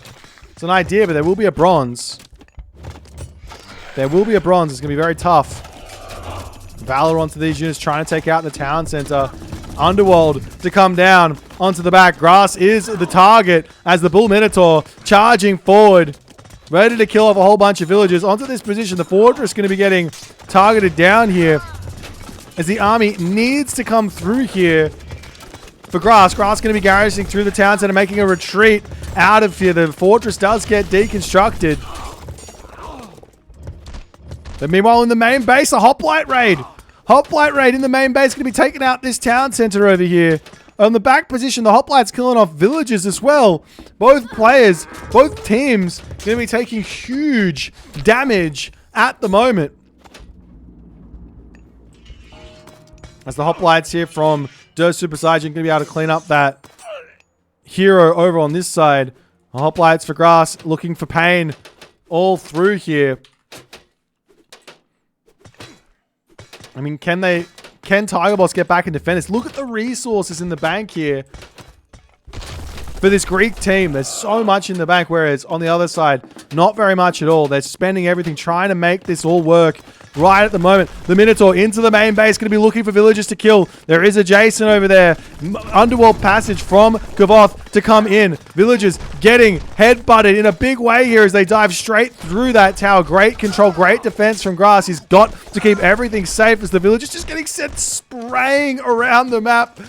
They're having a bit of a fun at the carnival here as these Minotaur are ready for pain as they're getting chased around. And what else can he do but move in to Kavoth's space? Meanwhile, over on this side, the hoplites, they're getting dealt with. Grass,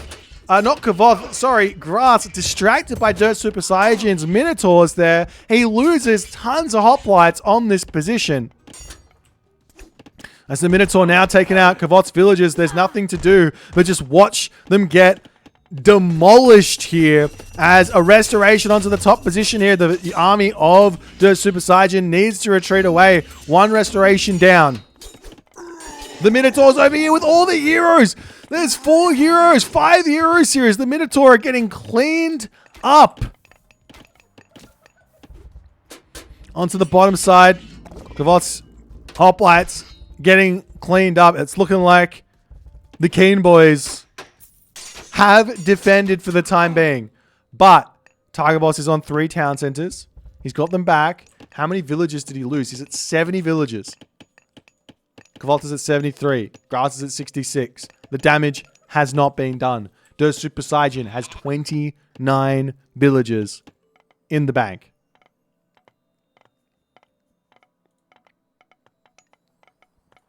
In the bank? Alive. Yes, they're not in the bank. There's no bank. The bank is up here. Right here.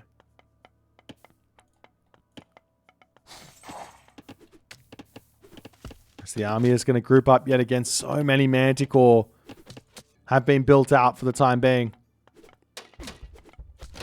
As Dirt Super Saiyan wanders forward and says, alright, let's kill the fortress.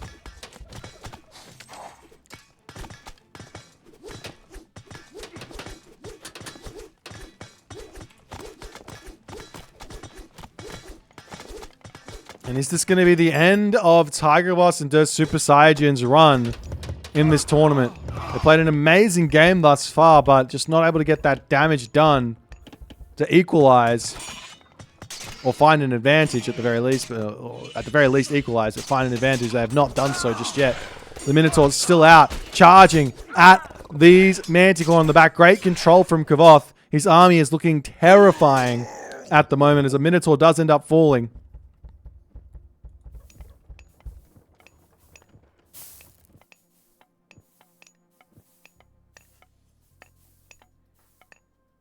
And Hera now clicked up from Kavoth.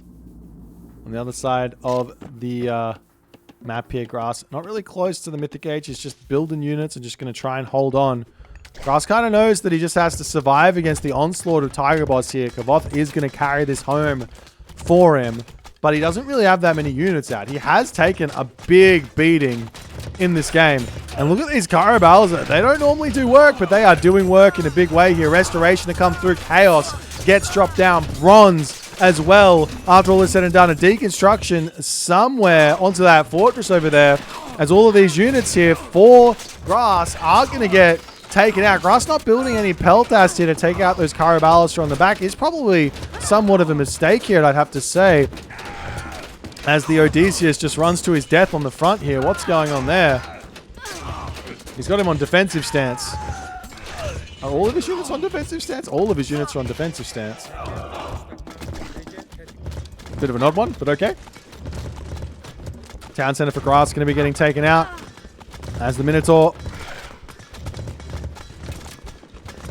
charging in for Dirt Super Saiyan. He's just sticking to the strategy. All in, all the way. All the units, though, making their way onto this side. And guess what's coming? Hera is just about to pop. As Tiger Bots and Dirt Super Saiyan are going to make it too easy for them. Dropping that Lightning Storm down onto this side. The first shot over here, potentially moving more into the base of grass might be the best way to go, but it looks like it's not going to be. As all of these units getting cleaned up by this lightning storm. Meanwhile, on this side, the army of Der Super Saiyajin on the trail of those Kavoth hoplites. The army of Tiger Boss battered, bruised, but still pushing. And now we see the Medusa in to Kavoth to help out on the defense here. In the main base, we've got units streaming in here to take out the town center of Der Super Saiyajin. Villager differential is stark. What else can this Tiger Boss Der Super Saiyajin team do at this point? As champion hoplites are in. Even though they're getting sent flying, they still have huge amounts of HP to take out those Bull Minotaur. The Manticore in the back are also going to be incredibly powerful as he runs them straight in to get that splash damage onto the Paspist. A restoration from Kavoth says almost too much here, as none of those hoplites are going to fall in this fight, or very few will. No restorations available, it looks like, for Der Super Saiyajin. And the entirety of his army falls. Tiger Boss on the top side. He's still holding strong with this position, but it's not going to be enough. He's getting a town center up. Der Super Saiyajin's got no town center. He's got no army. He's trying to get this one up, but the hoplites are on the way.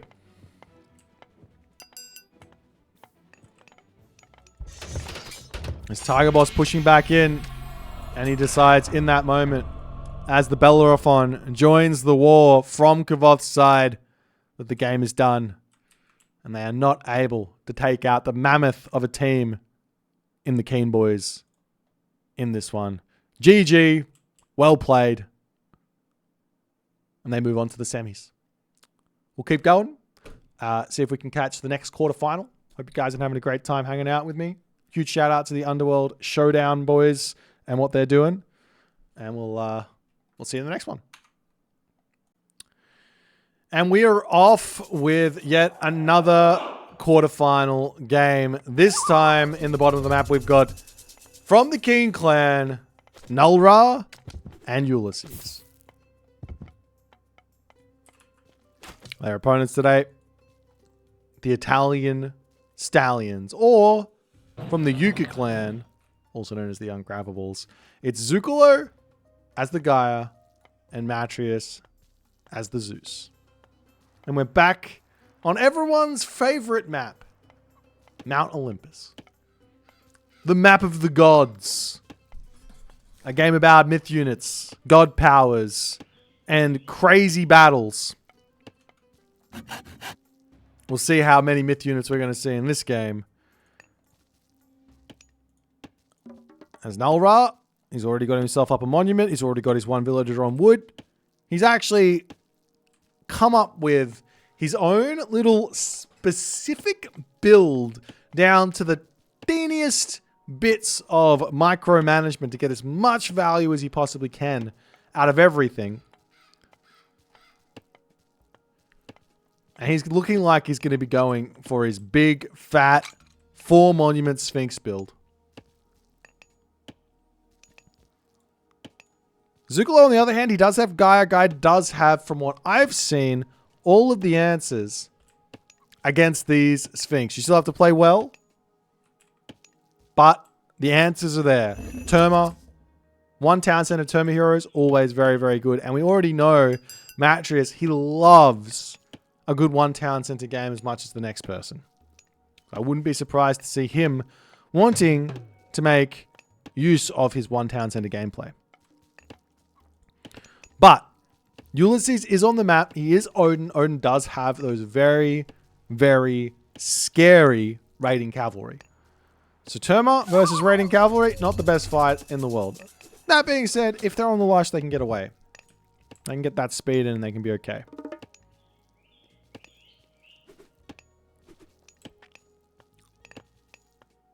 So he has to be careful. As the village is coming forward, going to drop a granary on the front there. A couple more houses to come down around on this spot. Temple to come through for Nulra as well.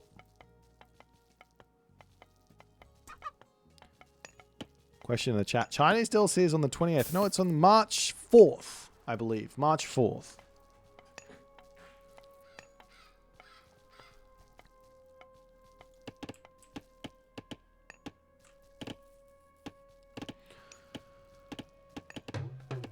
And again, on Mount Olympus, you get these relics on the back. It's a little bit, I guess, a little bit tough to go around and get this scouting in and decide what you want. But you got to go around and see what all those corners are, see what those relics are if you want to know what they are and go pick them up. But you also want to see what your opponent's doing. So it's a little bit of a sacrifice to go around and see exactly what they are. I mean, you could just go send your heroes into the corners and pick up whatever they are because they're all relics. They're all pretty good.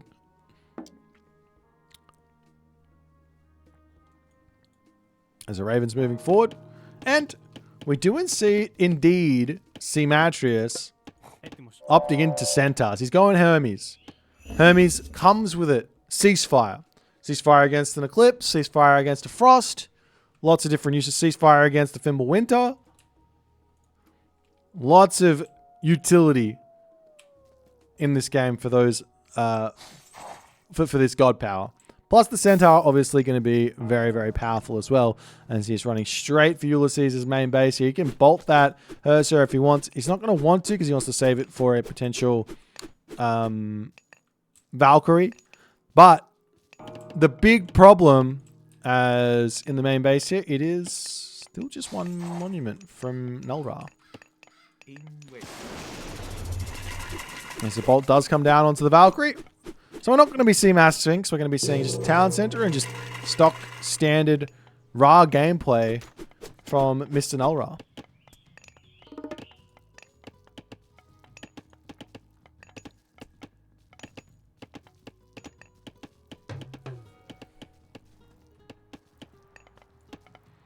And an armory and a market, a town center. And Null-Ra looks like he's going for a fast farm here, actually. So pretty interesting there. As the town center is already coming through for Zukalo. And the Centaur just going to keep running around causing problems. But at this point now, I think Matrius is going to be pretty happy seeing not seeing Bast, seeing that he can hold on to his ceasefire for potential Fimble Winter a little bit later.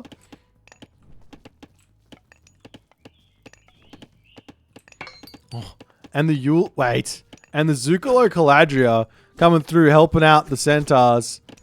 You're not going to be able to kill these all too easily, I think. As the Caladria going to be pacifying up that raiding cavalry there, retreating away. Onto this side, however, the healed up Centaur is getting smacked down by the Wadjet. Great defense there from Null-Ra. More Centaur are now in. And the Caladria will be healing up these bad boys. How good is this? How good is the Caladria Centaur shenanigans here? It's a little bit of damage done onto all of those units with the special, but they're just going to retreat back. As the Caladria going to get that pacified down. Still trying to just heal everything else up here. Now on the retreat. The Wadjet is in to say, please, if you don't mind leaving my Odin player partner alone and getting out of here, that'd be much appreciated. And he's going to be doing so. In the main base here for Matrius, he's now starting to get himself some hoplites out. 4 villagers on favor. That's about it. And the pressure has basically subsided.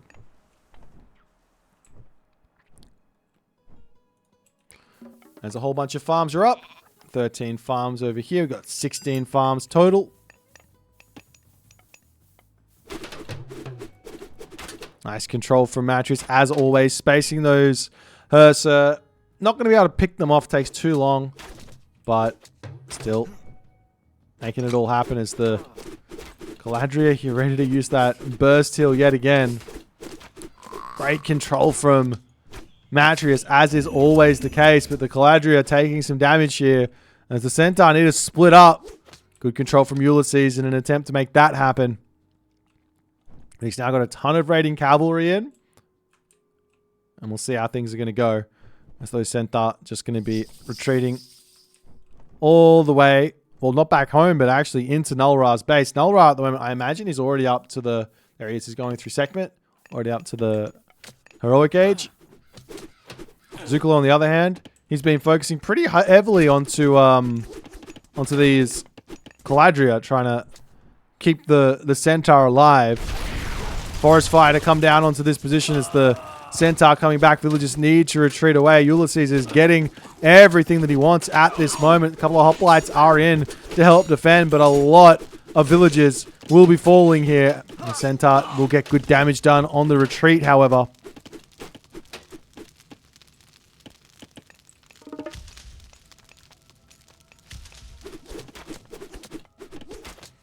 As over onto this side, the priest getting sniped down. Heroic Age is in. You see a Thea coming through for Zukalo as well. And Thundering Hooves now ready to come in for Ulysses as well. So yeah, so far these Centaur have really not found any value. No value in this game thus far. Now, one thing that Matrius could do here is try and get a Heroic Age in and try and make some Prodromus out to deal with this mass raiding cavalry shenanigans.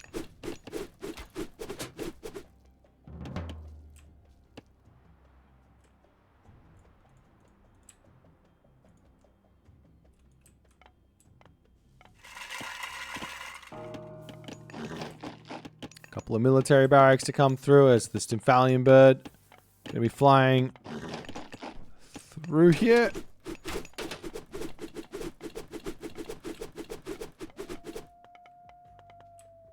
And where to next is the big question. Centaur have been caught out in a big way. The hoplites are going to be in here. The rain of arrows does a huge amount of damage, but you don't really want to have those Centaur being targeted down.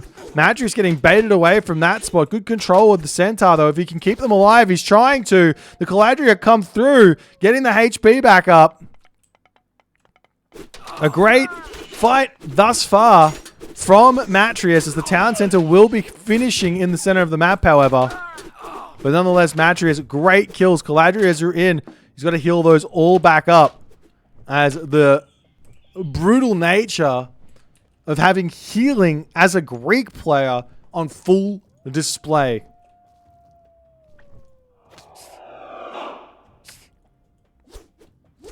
Couple of catapulties coming over here to cause problems.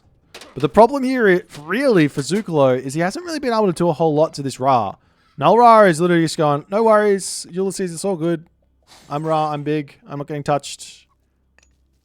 He's probably going Mythic Age soon. He's got the upgrades queued up. He is making Chariot Archers. Now, Chariot Archers might not be the best of ideas against Gaia, though, because you're most likely going to be running into a lot of Contarias. Into you. That's the Camel Riders. Looking for some raids. Matrius, he's got himself his own second town center. Everyone's very close on the villager count at the moment. No real difference in this game. I guess you could give the edge to the Keen Boys, because the Gaia economy is a little bit worse off when equal. Normally you're going to be a little bit in front. But the raids coming through, these villages here do have their upgrade. Skin of the Rhino to get quite a bit of HP, or effective HP.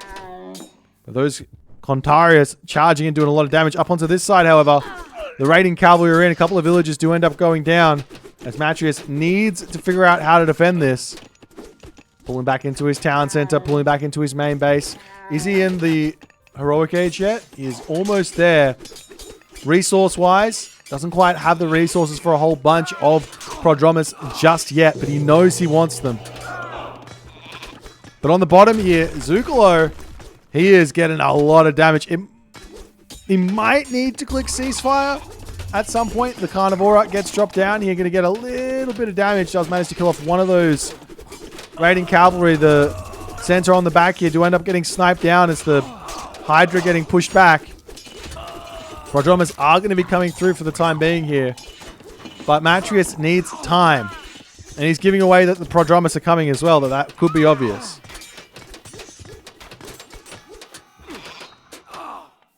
Meanwhile, the Contaris need to retreat back. They've got their damage done. But potentially going over and hitting the Odin at this point is the best use of his time with those Contarius. But just trying to slow the Ra down, I guess, for the time being here. Matrius is in a lot of trouble, though. He's taken a lot of damage. And Zucolo needs to make something happen here shortly with his Contarius. The villagers, however, they retreat and they do get caught out here. There is an army in this position to defend. But the Contarius, they don't care about this army. Not in the slightest. He's just going after villagers. Not going to pick any of them off, but does cause a lot of idle time there.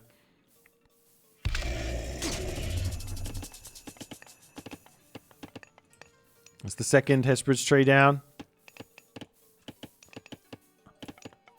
Contarius up on the top here to try and support as a couple of Prodromi are in. Huge damage to come through onto those raiding cavalry there. As the Contarius getting a bit of a surround, getting a lot of damage on the retreat through, but they do push their way through and keep themselves alive for the time being here. But Zucolo at the moment, got to be feeling big. There is a Osiris on the way, however. Also, a Skadi, a Frost. No Mythic Age just yet. Good choke points over here for Ulysses to sort of just lock down any of the aggression.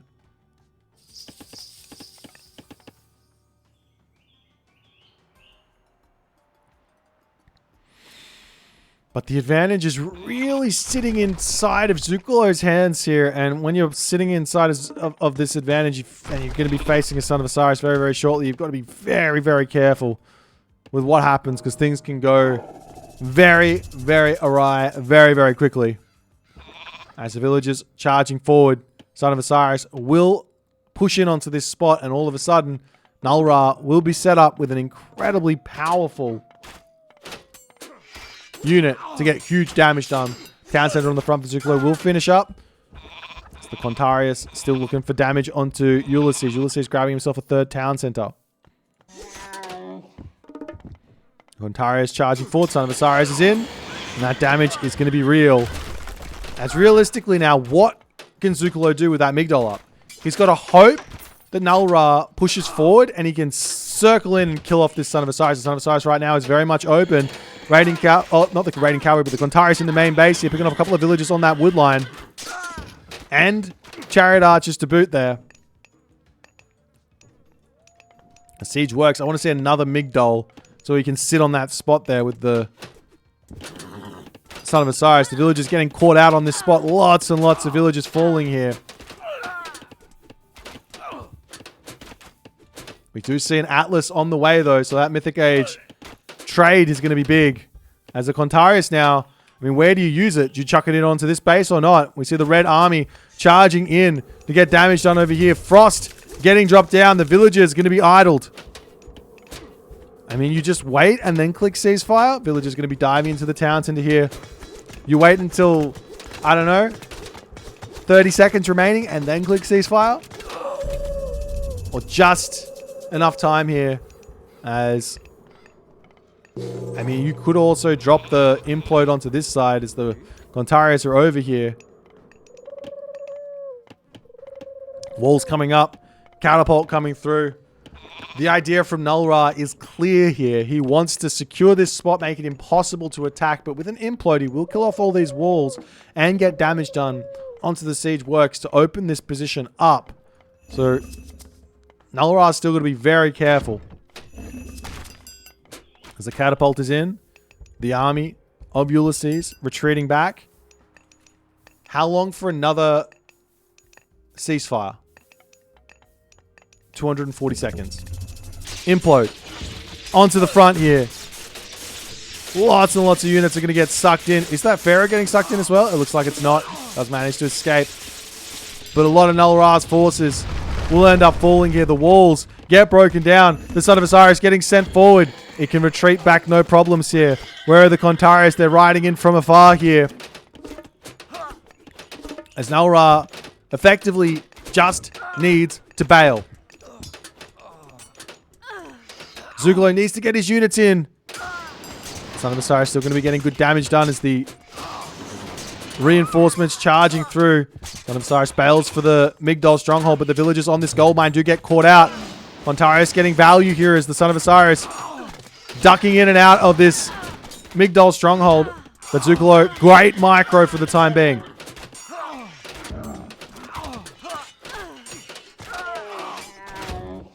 The differential is so close in this game. Son of Osiris getting some more damage done.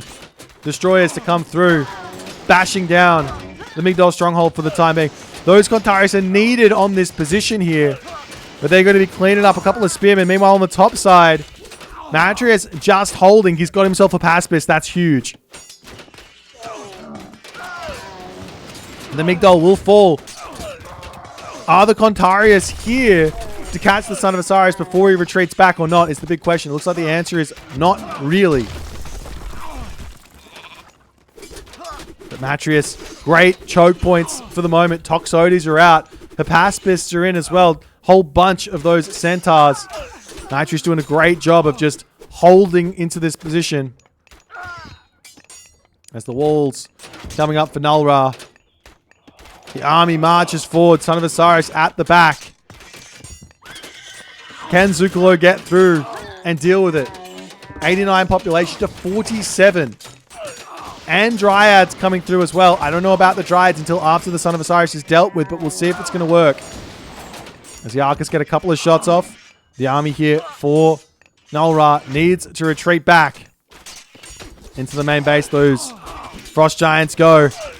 The Paspists are going to be so good against this army, but they need to be attacking. And there's a couple of just sort of hanging out on the front here. As the Fimbulwinter is dropped down, but no ceasefire available for a few more seconds here. Ulysses finds the angle. Hera, however, is coming through, so a revenge lightning storm will be available.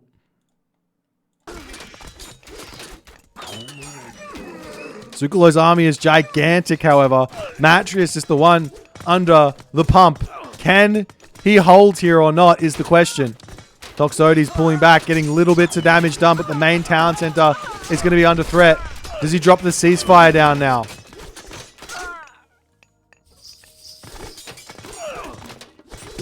Lightning Storm is in though. The town center falls. The Lightning Storm is dropped down. All of these units on the front not running. They're all going to fall. And Matrius will be able to survive for a little bit longer here. Giving the time over to Zugolo to try and break through Nulra.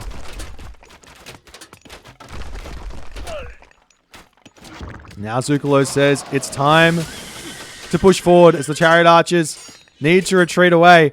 Into the choke point they go, but there's a lot of Arcus here. Sniping down the Son of Osiris. He's down to 100 HP. Great pullback from Nulra to keep him alive for a little bit longer, but Zugolo needs to continue moving forward. Carnivora drop down.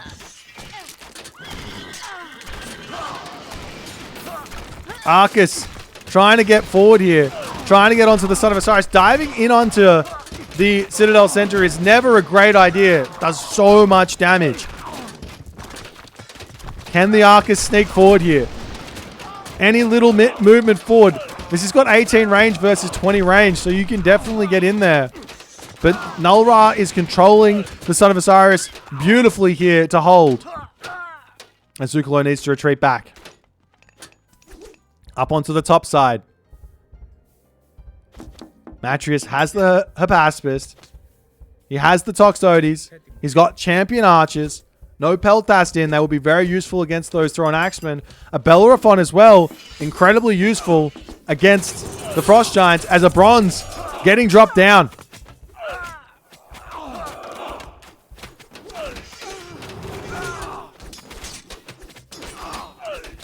And this fight does not look like it's been all that useful here. The army from Ulysses is absolutely gigantic.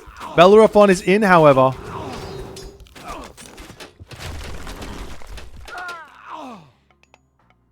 The hard part about this is you'd think that Zucolo would have resources to help out, but he needs all the resources he can get to keep his advantage. Tributing is just not going to be that useful at this point in the game. As the Destroyer's tanking up, those Arcus basically need to hug the Destroyers to get close enough to the Son of Osiris here. He does manage to do so, getting a couple more shots in, but not that damage. The damage doesn't get in. A good dodge there onto this position. There's just so many red Odin units in the main base. And there's potentially going to be another Fimbulwinter to come through very, very shortly here. Ulysses doesn't have the favor, actually. It's not going to come in anytime soon. And in that moment, Matris can't hold out any longer. And he decides to tap out. GG. Well played. A beautiful hold by Nulra. A great push by Ulysses. An incredible start by the Italian Stallions. But in the end, not enough.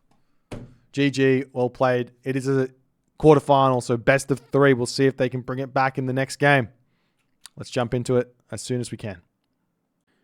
And we are back with game number 2 in this best of 3 for the quarterfinals of the Underworld Showdown number 2.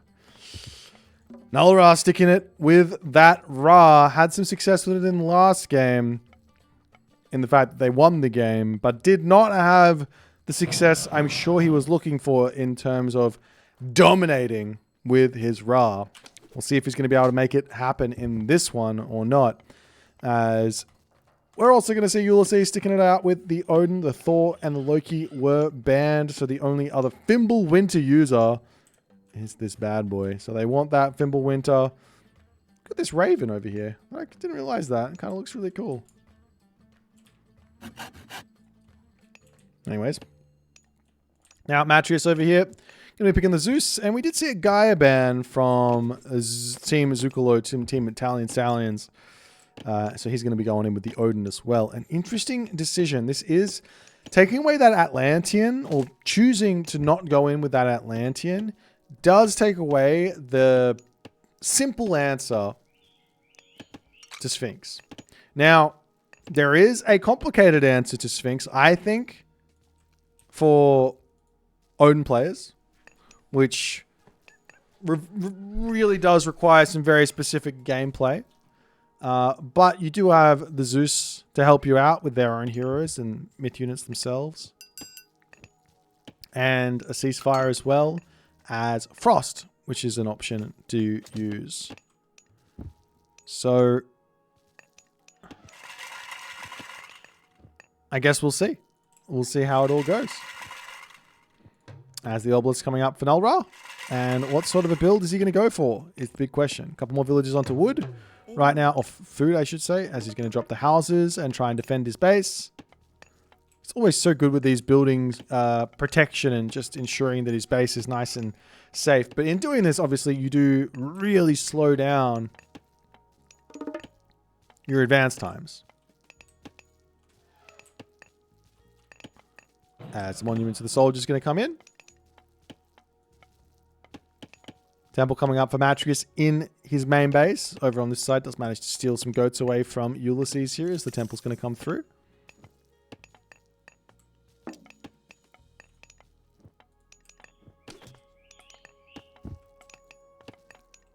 And the Temple through for Zucolo as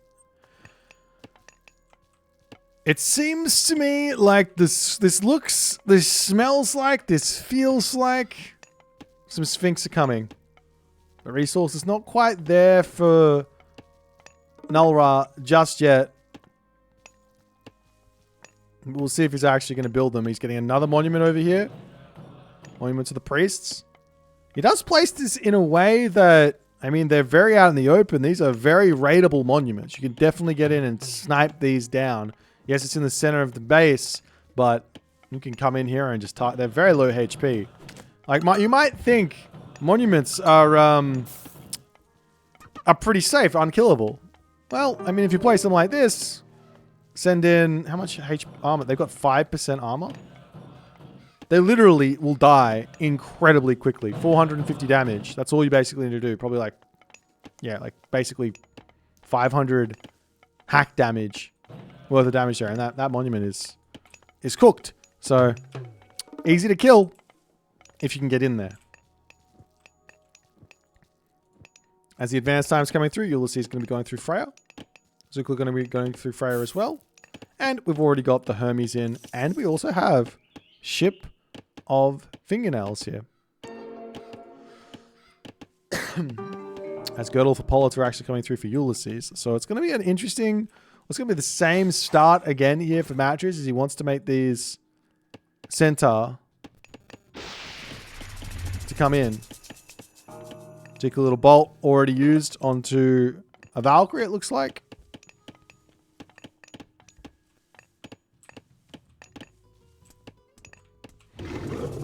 And we will be seeing the Bast on the way. Meanwhile, Centaur coming in, getting that damage done. Villages will be pulling back. Walls up everywhere already, as it seems like Zookalo is aware of what's going to be coming for him. A second temple for Nalra. Nalra has made a big video on this build. He's shown everyone the ways, the keys to the kingdom. If you guys want to do this one, you can check it out. But it is still a very late advance time nonetheless.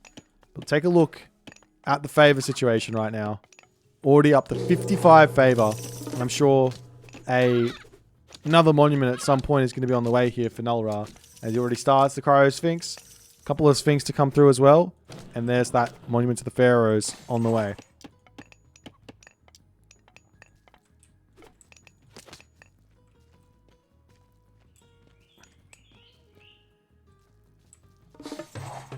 The Centaur, just looking for raids at the moment. Not going to be able to get that assistance from the Caladria like last game. But he can send those Centaur back and try and get them healed up by a potential Valkyrie as an idea. The Valkyrie over here are getting a couple of smacks from a couple of Sphinx. And effectively here, Zookalo really needs to stop making raiding cavalry. I think he's already kind of made a really big mistake against these Sphinx. Because realistically, you want to get to the heroic age as fast as you can, so you can have access to Godi. But with good walls and enough Hersa, you can prevent these Sphinx from getting any serious damage done. As they do get greeted, take a couple of smacks here. They'll turn around and actually get that damage done.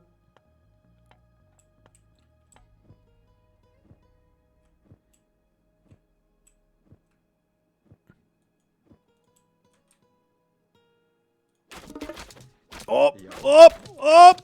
The elephant! Oof! I always love a good villager kill. Especially from Mother Nature.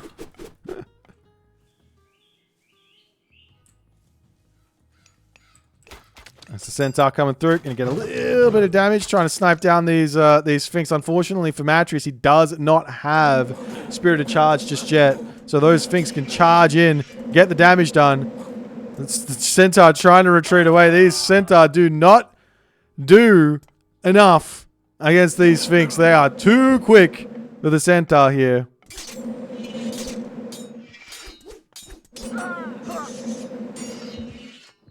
One Jason is in though. Going to get a couple of smacks and send the Sphinx packing. Meanwhile, over on this side, we do have Zookalo's raiding cavalry looking for raids.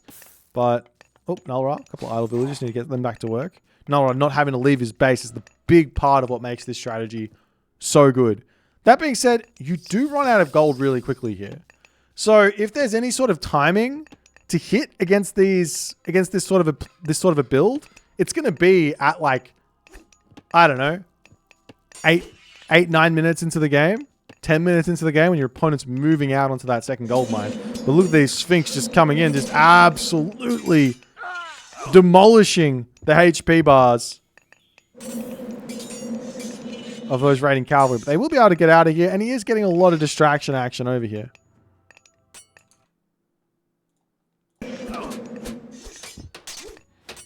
Spearman going to be getting some pokes. All the good stuff And Zucolo just going to be pulling back into his main base. A couple of long houses to come down as well here for Zucolo in the main base.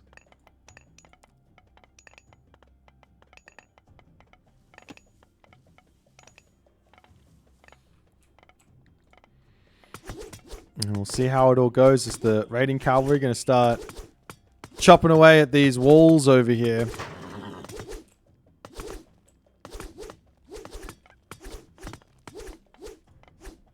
Another great haul up for Zucolo. Is he going to the next age?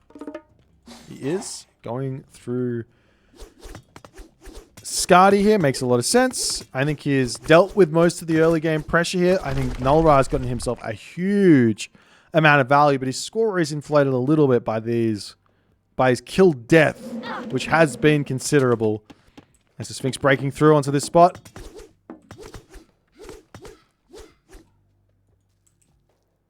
Well, I guess the whole reason why Matrius has gone for Centaur or gone for Hermes here is just because of Fimbulwinter. He wants that ceasefire for Fimbulwinter. Or potentially for an eclipse or something like that. Zucolo's army charging forward here. Lots and lots of losses coming through as the Hersa do manage to get in onto the back line. Will he get a kill? He does manage to get a little bit of a catch out onto that one as one Sphinx goes down. The raiding cavalry though for Ulysses are coming through. And we do see a Frost getting dropped down. A couple of Godi to come in. Null does hit the heroic age there through Sobek as the walls are going to get thrown down. The army here for Matrius is on the way, however. Is there enough time for this, though? One Axeman to come through. The wall is up. The Centaur do notice it immediately. Not fast enough to keep that one alive as the Sphinx will come in and deny this. So an escape route is possible here. But I imagine Nullra is going to be more than happy to just sit here, click Eclipse, and take this fight. He's got a lot of dudes on this spot. The Frost about to be over. Forest Fire gets dropped down. Locust gets dropped as well. No need to click the Eclipse and allow a ceasefire. But the Godi are getting good damage done, sniping down Sphinx quickly. But the entirety of this army is getting cleaned up. Take a look at the score right now. A huge military and population advantage right now for Nullra and Ulysses.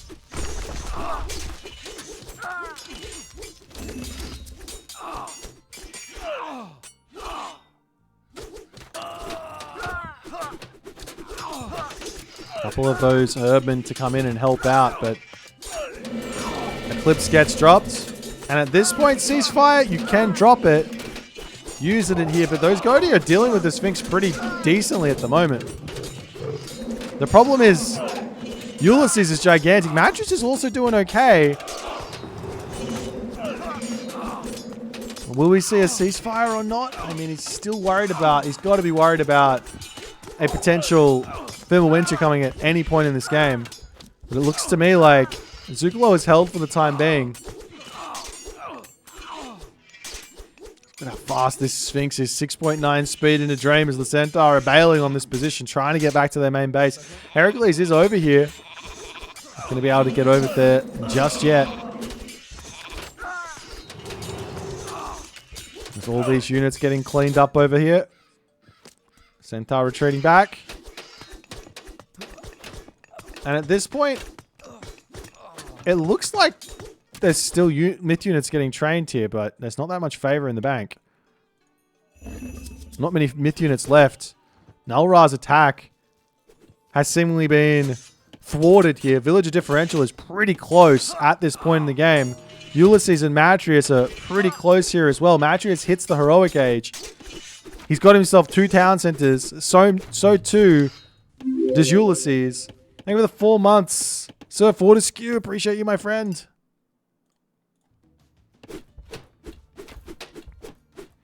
Sphinx on the bottom here, getting chased by the Godi, dodging the arrows.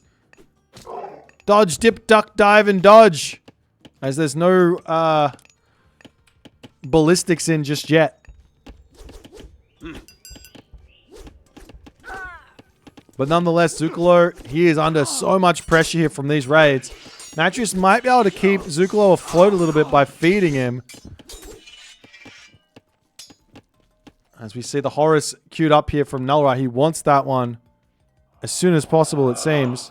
These red units are just everywhere in the base of Matreus. But it looks like he's holding and defending beautifully. He's in a great spot now.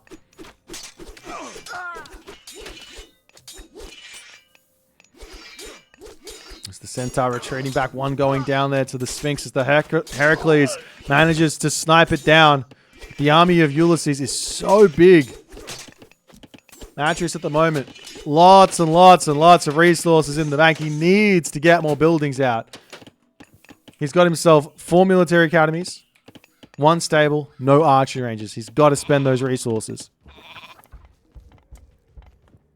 Meanwhile, Zucolo building up a town center in the face of Nullra, showing it directly to him. As Nullra is going to say, "Excuse me, sir. This is a town center I would prefer you not to grab at this moment."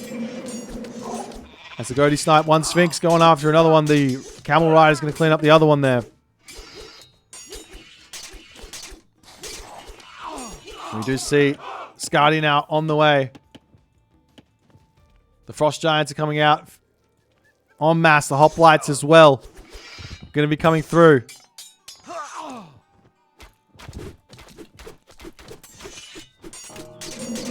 The advantage for the moment is very, very much in the hands of the Keen boys.